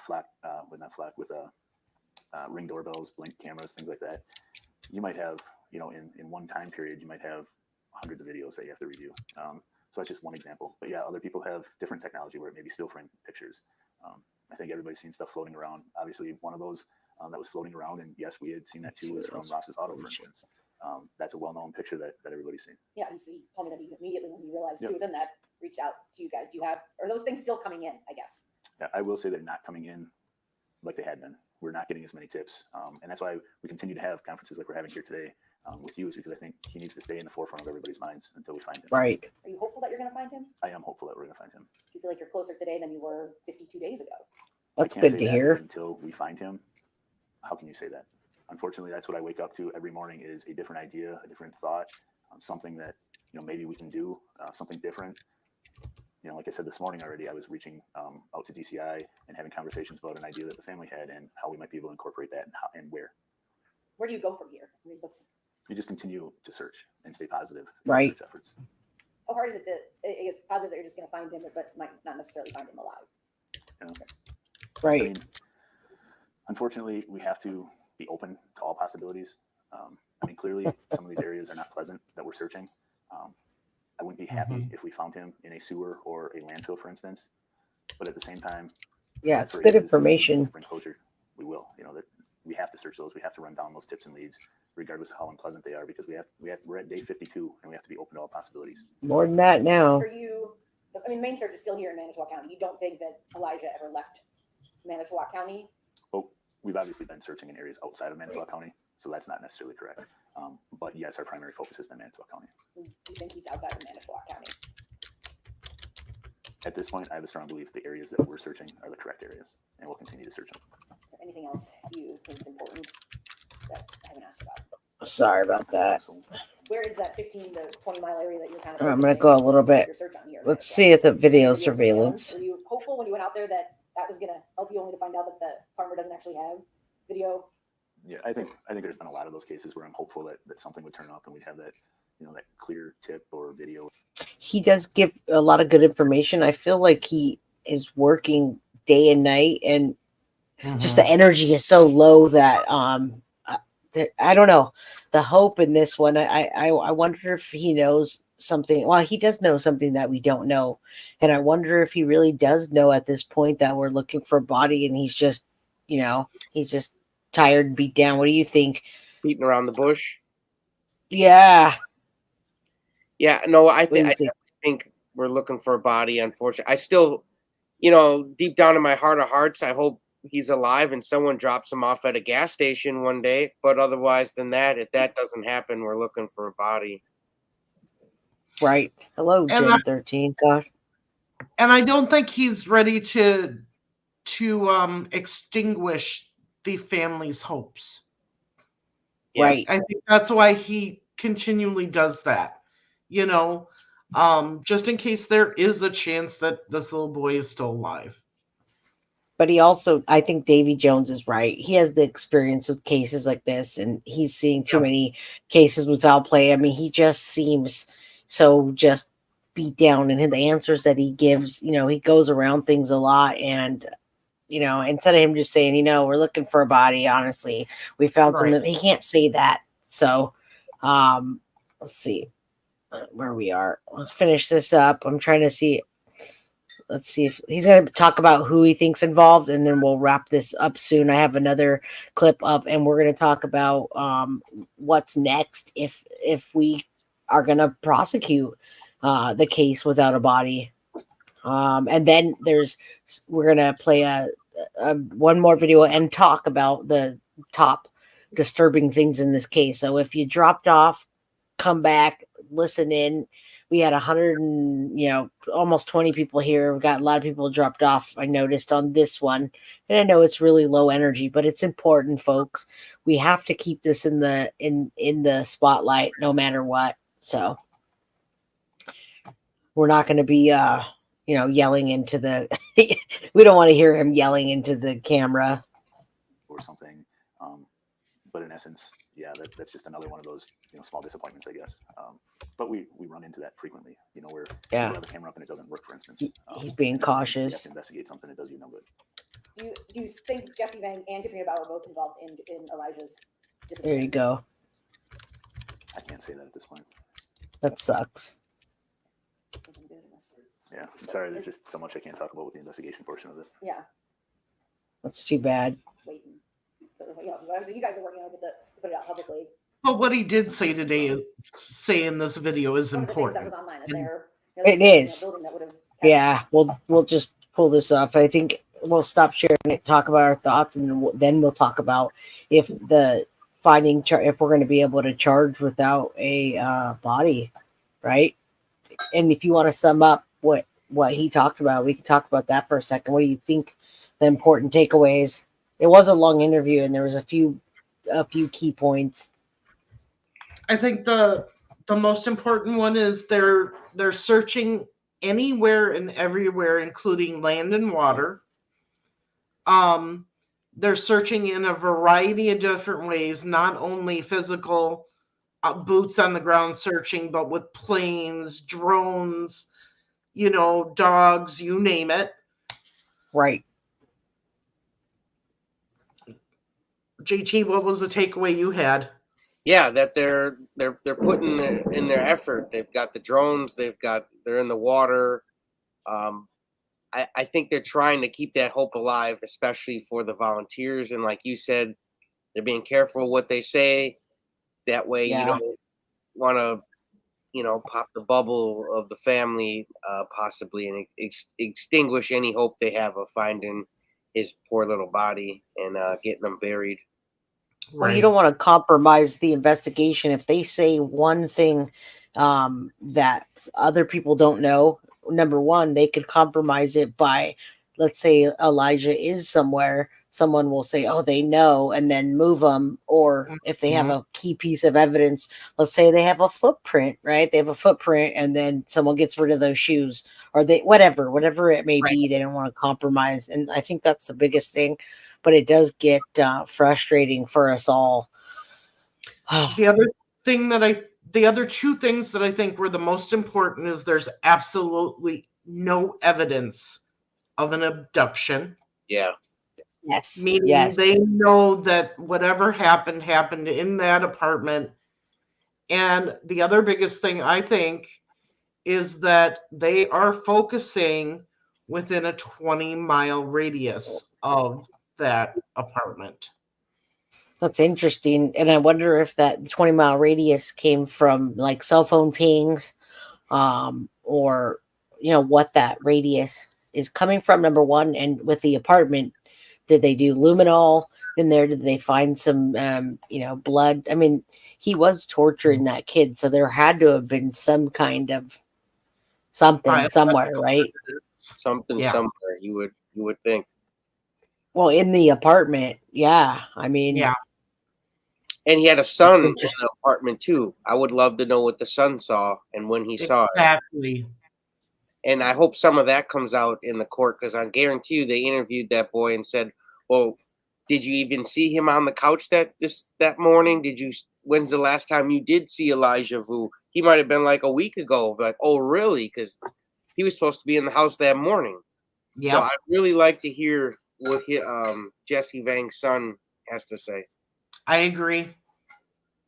Yeah, and I mean, did he leave him with the son? Right? Supposedly, we had asked that before. Did they leave the little boy there? Did they leave Elijah? I just forgot his name. Well, Did we they leave know Elijah alone? they did leave Elijah in the apartment at some time by himself or with Jesse's son because Jesse and Katrina went out. Right. And we also, JoJo brought up a good point where he was seen 4 days, right? Was it 4 days before it went missing? So he may not have even went missing that day. And then they waited and said that story. They had to either get rid of him, right? Well, and police have given us a clue on that because they specifically asked about the day before he was reported missing and where that vehicle went that they borrowed. Right. They weren't asking about, well, refresh my memory with the car. They asked about the car. They were asking about the people that owned it, or they were they never asked about the people that owned it. They only asked where it went, what direction it went. Yes. Between certain hours of the night on the 19th. Yeah. Okay. So they borrowed somebody's car, which is another interesting thing. Like, why do you borrow someone's car unless you're trying to cover your tracks or something? And Kristen says, I thought this was Quentin Simon. Yeah, they look kind of close when you look at their cute little faces. They definitely, and Quentin Simon's one that we talked about. I'd like to cover a full, episode on it, but there's just so many. And that one we can actually cover because we know a lot more about now. So we want justice for Quentin as well. Let's talk about now if we think they're going to file charges, because now at this point, what are they doing? I mean, it's just a hearing after hearing. I know they got another court date coming up. Jesse's, I think, and did they say one's June, one's August? So, I mean, what are they? That's just a waste of resources to me. When are the charges coming for something other than neglect? There's only so long you can hold somebody for. So what's next is the big question. All right, let's play that. And then we'll, you guys will hear the, top things, that's the big things in this case. And then we can wrap up our thoughts. Thank you for being here, Marv and JT. Absolutely. I appreciate everything. I'm glad we got Marv on here. It was kind of last minute. Thank you, Marv. Yeah, and thank you. I see people in the chat saying I've subscribed to everybody on panel. We appreciate that. Yes. And we are a trio to be reckoned with. Absolutely. When Marv says that, it's true. She's the mama bear here. So yes. And JT's the man. He's the muscle. Yeah, you see that? All right. He's the carnivore guy. All right. Let's listen to this and see what's next. Elijah Vue missing for more than 2 months in Two Rivers. We're looking into if and when additional charges could be filed. So far, investigators have not explicitly said they believe Elijah is dead, but a lot of people in those search efforts are consistent with the recovery. CBS 58's Adam Reif joining us live in the newsroom after talking to an expert on no-body murder cases. Adam. Natalie Jessup, Jesse Vang and Katrina Bauer remain in custody on child neglect charges, but at some point there could be murder charges even if Elijah is never found. Today, a former homicide prosecutor explained why no-body murder cases are becoming more common to hold people accountable despite their challenges. It is very difficult to prosecute a case without the body. But not impossible. No-body murder cases are still rare, according to former homicide prosecutor Tad Tobias, but they are becoming more common. Tobias has tracked nearly 600 such cases and says a body provides critical information like cause of death and often when and where someone was killed. Without having that information, it makes it incredibly difficult to sort of figure out all of those things. And therefore, your pool of suspects becomes much larger. But many prosecutors have filed murder charges even without a body, including in Wisconsin. In Brown County in 2021, James Prokopovich was convicted of killing his wife even though her body was never found. In Door County in 2022, Richard Pierce was convicted of killing his wife back in 1975. Nowadays, what I'm finding is there is a much shortened time frame between missing, arrest, to trial, sometimes as quick as a year. Occasionally, bodies are found after a conviction is secured, but it's often because the suspect has shared information after the fact to bargain for a lesser sentence. Tobias said that's especially painful for the family. But by the same token, I understand why the police and the family want to get. And you know, it does take a while. And if this happens with a no body case, something's going to have to happen other than these hearings. You know, it's just we're just wasting time and we're wasting resources on these people. So I love that we're getting to hear the cases in that area. Because, you know, Harmony Montgomery and Adam Montgomery, that's a different state, I believe. So state to state things change. And they didn't mention that because it's a different state, right? This is how is Two Rivers is Wisconsin? Yep. Yes. Okay. So, and then we got the body parts in Wisconsin too. Yeah. Wow. Yeah, JT. Wow. I hope your neighborhood is safe because JT lives right around all of this stuff. Boy. Hey, damn. All right. So I'm not worried. Hey, I'm not worried for you either. I know you got it. All right, let's listen to what he says about the no body murder case, and let's hope that something moves on this and we stop having these hearings for these monsters. Get some closure and would agree to making a deal with the devil, so to speak, so that they could get some closure. Yep. And even if a conviction is secured, families can still go through a lifetime of pain. Even after a conviction, if the body's never found, there's still that little bit of, unfortunately, false hope. Questions for the Manitowoc County District Attorney were not answered this evening. Katrina Bauer returns to court next Tuesday for a motion hearing. Jesse Vang's next court date will be in June. Here in the newsroom, Adam Rice, CBS 58 News. What was that? I'm going to pull this Next down. week. Next week? She's got a motion hearing next week, yeah. I wonder what's going to happen with that. I mean, like, what, you know? I mean, she just keeps asking for them, and I wonder if it's going to be the same thing. That leads me to, I wonder if she's going to, like, talk at some point or change her mind. I don't know. Nothing's been new. So I hope that something changes in her mind. It would be nice if, the cops would tell her, hey, Jesse's talking to some girls. Girls are calling him in jail, piss her off. They could do that. They do that. They do. They do anything they can. It might work with her. All right. So there are people that don't know this case at all, that just came on here today, that I hope you all are still know that Elijah Vue is missing, but the hope isn't lost. People are still searching, and I think that JT plans to go out and search more. I'm not sure. What about you, Marv? Do you have anything planned? I do plan on going in searching. I can't for the next couple of weekends. I've got things to do, but I'm hoping in 3 weekends I can absolutely go back down there. And I did put this in the chat so that everybody could see it. A lot of people are like, Marv, the next time you go search, let me know. I would love to search with you. So absolutely, I will let people know ahead of time the next time I'm going to go search, so we could coordinate maybe a big group search. That would be awesome. Yeah, if you let me know too, I'll post it on my community page. People, the community page works really well. I'm not huge on Facebook, but Facebook. I do YouTube a lot, and people are responsive, so it's nice.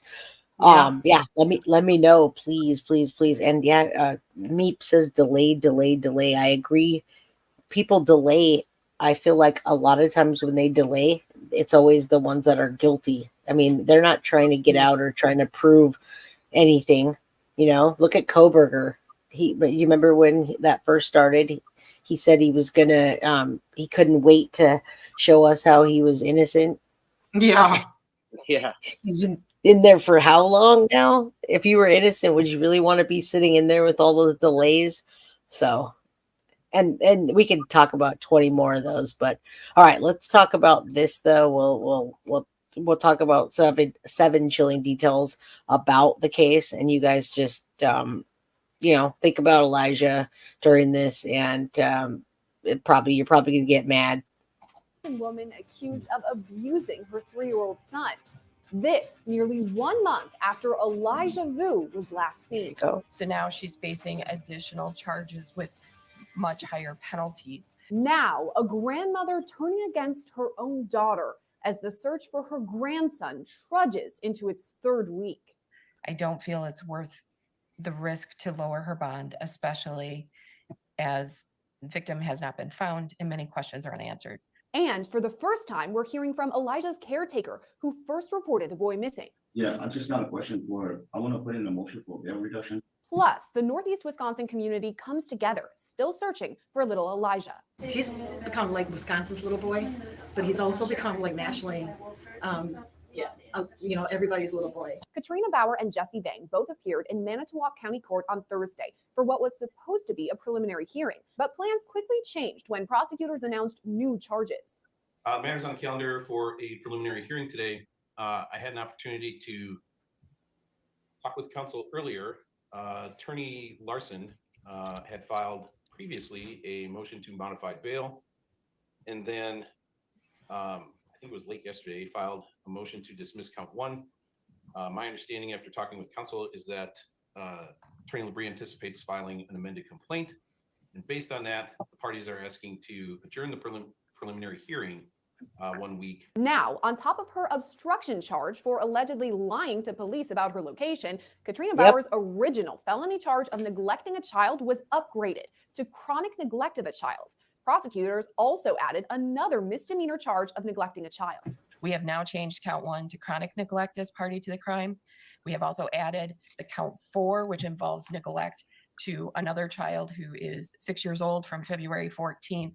So now she's facing additional charges with much higher penalties. All of this stems from the disappearance of 3-year-old Elijah Vue, who was last seen on Tuesday, February 20th in Two Rivers, Wisconsin. That's about 30 minutes south of Green Bay. At the time, Elijah was staying with Jesse Vang, his mother's boyfriend. According to court documents, Bauer dropped her son off with Vang, who planned to keep the boy for about a week. The purpose of the visit was simple: to teach the 3-year-old how to be a man.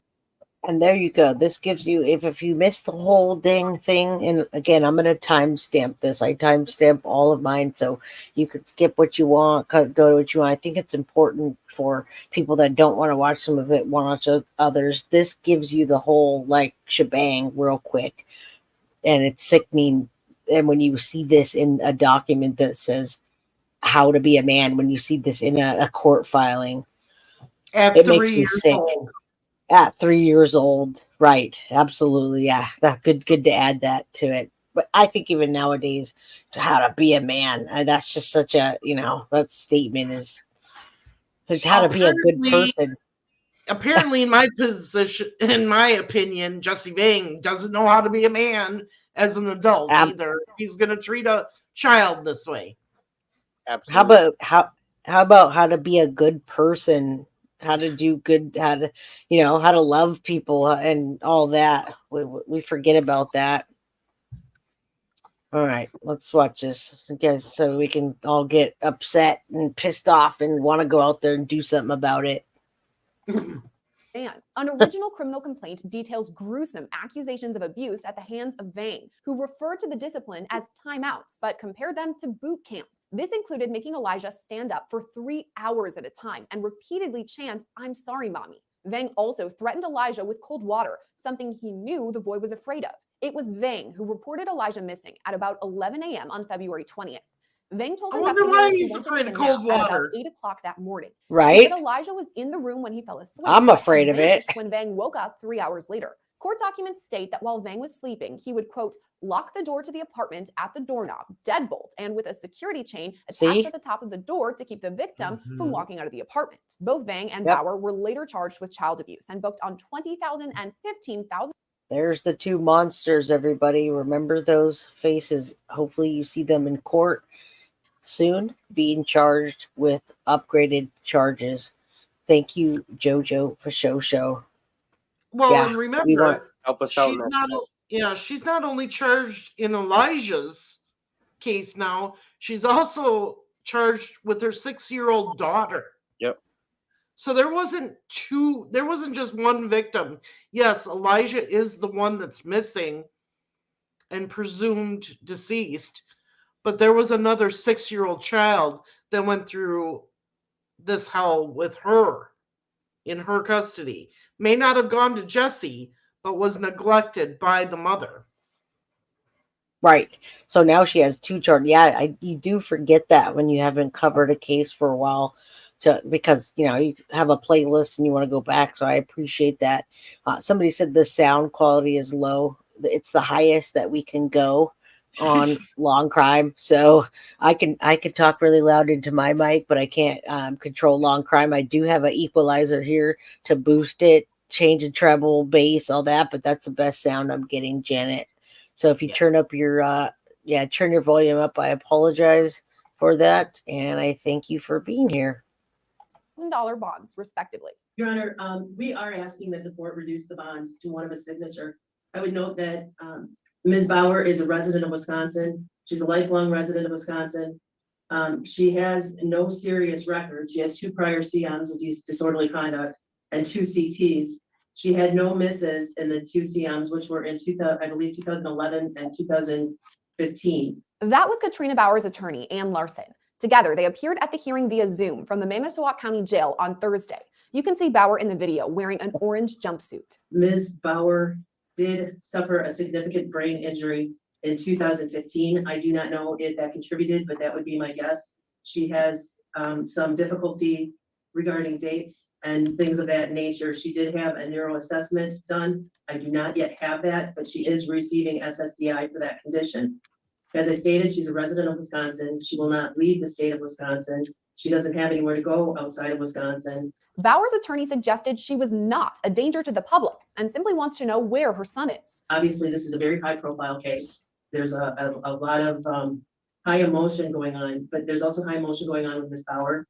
She's been worried sick, not knowing where her son is. Right away, the state pushed back on all of this, citing Bauer's past run-ins with the law. Your Honor, the state is opposed to any modification in bail. As Attorney Larson indicated, the defendant in 2017 had multiple failures to appear for court. As far as record outside of Wisconsin, we don't have any convictions for her, but she does have contacts with law enforcement in 2014 in the state of Nevada, one in March of 2014 and one in April. Again, those weren't convictions, but it does show that she has had contacts outside of the state of Wisconsin. The state feels that the cash bond at this point is appropriate. In fact, in light of the amended complaint, I would say it may even be low. Prosecutor Jacqueline LeBray explained Bauer's new charges and alleged abuse against both 3-year-old Elijah and another child, age 6. These cases obviously involve the care of some very young children. One of the children is around the age of 3, the other is around the age of 6. And not only were we dealing with the defendant sending the child to Two Rivers for discipline, or the boot camp as they described it, to make that child fearful of the co-actor so that when the child returns to her residence, he would behave better. There is also evidence that on February 14th, she left the 6-year-old unattended in a vehicle for approximately an hour in cold weather. The temperature around that time was around probably 27 to 30 degrees. So there you go. So, wow. So that was like do you remember that recently, the teacher of the year award, and they left the kid in the car for hours in the heat? I remember this that. lady's doing this. Yeah, she's doing the same thing. I thought for some reason it was neglect. Did they give her neglect or abuse on this one? I didn't hear that. For leaving the kid in the car. It was. Yeah, that should be abuse. While she had her Valentine's Day booty call. Yeah, that was for that case, but this one, she left the kid in the car in the cold, right? Her other daughter. Yes. Wow. Yeah, All she's for a not movie called she's not a threat. Not a threat to society, just a threat to her children. Let her out, guys. Yeah, right now she Wow. has no access to the daughter. Yeah, none whatsoever. And well, like Kayla got out, right? But she doesn't have access to her kids, the other kids that she had, and I hope she never does. She can appeal that. It doesn't seem like she wants to. Did you watch the hearing of her getting out? She kind of sounded like, I don't know. I think she just wanted to tie down Adam. She wanted to have that little family with Adam, and since she doesn't really care. Anyway, we're not talking about that case. Let's listen to this one. With the vehicle turned off. Then we have also, as part of count 1, the chronic neglect on February 16th, leaving the 3-year-old unattended for at least an hour as her and the other co-actor are traveling to locations in the city of Manitowoc, and neither one of them are seen with the child. Law and crime cameras were in the courtroom during the hearing and outside afterward. Those we spoke to, like Maria Wright, were shocked by these new revelations. To know that there's another kid out there, and to think what that kid is going through, is she going through the same thing that Elijah went through? Who has this kid? It was heartbreaking. But that additional abuse allegation wasn't the only thing we learned in court. On top of that, prosecutors alleged Bauer told Vang not to cooperate with law enforcement. It's clear that this defendant is facing some serious charges and there's grave concern. She knows she's facing potential imprisonment, which is an incentive to flee. She also was encouraging the co-actor not to cooperate with law enforcement. Local resident Lori Hamblin, who was assisting in the search for Elijah, told our cameras Hold on, she was upset. Go ahead. That was weird. Did you catch that? She was telling Vang not to cooperate with law enforcement. There you go. Do we speculate that she was there around? Well, actually, we don't know. We don't know the last time. There are rumors that she was there and that she did go with to take Elijah wherever they took him with. Right. There's no proof of it. So if she's telling him that, there's a good possibility that she may have even been the demise of Elijah or been there with him. And I don't think she was the demise of Elijah. I think he did that.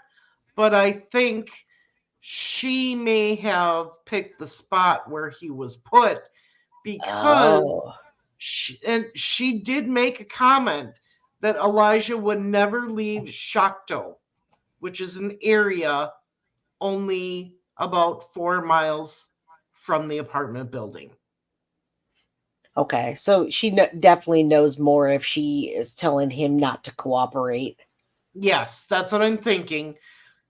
You know, earlier the mom said, well, if she knew, she would do a plea deal and tell. No, I don't think that's the case. I think she does know more. She's just trying to play dumb. Right, and she's doing a good job of it too. She literally just has no expression, no anything, and there's been no pleas for Elijah whatsoever. I don't know why that defense attorney where she sees that she's looking for her, or she says that, but I haven't heard anything. But No. Remember, she's the one that sent her son to be a man to him. Yeah, exactly. All right, good call on that. To learn about these new allegations, in addition to what she thinks is puzzling behavior on the part of Katrina Bauer. Every individual cannot help but try to figure out what happened, where he is, and why they're not giving us more information. And what also struck me too was the fact that even on the 20th, through text messaging, she had told Jesse, do not talk to There it is. Do not say, call an attorney. Because There it is. Your first word should be, There where's it my is. son? Tell me what happened. Right. We need to get help. An amended She criminal knows. complaint paints an even darker picture about Vang and Bauer's alleged abuse. Days before Elijah went missing, quote, Katrina Bauer and Jesse Vang begin discussing Katrina coming to Jesse's apartment for sex. Jesse says that Katrina cannot see victim, child one, that's Elijah, when she gets to the apartment, and that Elijah can be placed in the bathroom while they have sex. A few days later, disturbing text messages were sent between the pair. When Jesse Vang messages Katrina Bauer, I told you to trust me. I'ma make sure he hates me and being here. Wow. She responded, don't want him to hate you, just fear you. Jesse responds, it's okay, someone had to be the bad person. In addition to these new revelations in court, prosecutors also read a harrowing statement straight from Bauer's mother. Rather than aligning in locating her son, she feels the need to reiterate what a good guy Jesse is and is fully defending him and his actions. By aligning with him, she could potentially have access to his extended family and ability to flee the area. That's Katrina it. Yep. routinely will blame anyone and everyone for what happens without taking responsibility for her actions. It goes without saying she is incapable of making appropriate judgments in everyday life. In the statement, Bauer's mother explains that their relationship has been severed since 2022, saying her daughter has no ties to the community. She believes Bauer would flee if she was released. Her mother also fears her own safety should Bauer be released on bond. I don't feel it's worth the risk to lower her bond, especially as the victim has not been found and many questions are unanswered. She does need to be held accountable for what rules out in the future, and I feel releasing her, she would be a flight risk. I have been the victim on her verbal and emotional abuse for a very long time. If the court finds any reason to reduce her bail, I would like to be assured of my peace and safety with a court-ordered no contact and GPS monitoring. Wow. Ultimately, a judge ruled against Bauer's hope for a bond reduction. The behavior that's outlined in the complaint in terms of not being honest with law enforcement as far as her presence goes gives me an incredible amount of concern about whether or not she would in fact make herself available for future court appearances. So for those reasons, the court will deny the motion to modify bail. Immediately after Bauer's appearance, Jesse Vang also appeared virtually from the Manitowoc County Jail. While Vang qualifies for a public defender, one hasn't been appointed yet. So it was Vang himself who questioned the judge about bond. Yeah, I just got a question for, I want to put in a motion for bail reduction. Yeah, what I'll have you do is this. Put in writing the reasons that you want to have your bail modified. Get that filed through the jail with the clerk of court, and we'll take it up at the next hearing on Wednesday, okay? Okay. Who do I direct the judge to? Me. Okay. Okay. Your Honor, what's your name? Robert D. Wayne. Okay. They'll help you out. They'll get it to the right spot, okay? It gets filed by your case number as opposed to finding me. So you get something in writing, just make sure you put your case number on it, and we'll talk about it next week, okay, sir? All right, thank you. Throughout all this, volunteers across Northeast Wisconsin, like Lori Hamblin, have continued the search for Elijah. They say it's understandable why the case has gained national attention. For me, he could be my grandson. You know, he looks like the little boy next door. You know, and when you watch his videos of him playing, you can't help but think about your own children when they're little, your own grandchildren when they're playing. It just pulls at the heartstrings, right at the heart. Both Katrina Bauer and Jesse Vang are due back in Manitowoc County Court on March 14th for their preliminary hearings. If you have any information about Elijah Vue's whereabouts, contact Manitowoc County Crime Stoppers. There you go. Wow. All right. I did this wrong. There it is. Beautiful. Yeah. Little baby. Absolute angel, everybody. I appreciate everybody for coming together today. You, JT, Marv, and doing this. All of us doing it together. I know we've all been working on this together and separately. So I think that I knew it was going to be a long one today. Yeah. There's quite a bit of information, you know. It's worth it though. It's a lot. Yeah. And you know, I honestly think that they're going to give it a couple more weeks and then charges are going to be filed with the amount of time that has gone on. I think they're preparing the family for that, because once you file that kind of charges, that takes all the hope away, you know, and I think they're trying to prepare the family for that. And then it's going to be finding him, but also getting justice. Right. I think, I mean, we've just over and over and over, and we only did parts of what's been happening today, and all they're doing is just trying to get out. And with that urgency of trying to get out, that's why my number one answer was to flee. But I mean, yeah, it could just be to, to get to their drugs, to do whatever. But I just have a feeling they have some kind of exit strategy that they want to do before getting charged with a murder, Right. Yeah. Right. But I really, truly hope, Marv, that the police have something up their sleeve that they're working on to charge them with the murder of him. I do. I think they have plenty of evidence. Like they said in that one clip that we played, right? It's easier to have a trial with a body, okay? Yes, it can be done without a body, but there's circumstantial evidence then right that you have to accumulate, and that's what they're doing. And they got to make sure that they have all that circumstantial evidence that will point at the two of them, and then they're going to drop charges. Agreed. I know it takes time. The treadmill case, the guy's been he's barely on. Monday will be day 4, and that was 2021. Right. Wow. So yeah, a lot of people were confused about the case yesterday, and I didn't have the complete timeline because I started looking back, and before that there was another case between the two that were it was a custody case, so it got kind of confusing, and so I want to clear that up on the next one. I think I'm going to drop that, but I dropped that, and then go ahead. And let me just say, if the trial goes through with just the neglect charges and they're sent to jail, murder charges don't have to be brought then, and they can still wait and search for Elijah and hopefully find him, and then drop murder charges. Right. And a Yeah. lot of times they will charge them and try them on the lower conviction because you get one shot. You're right.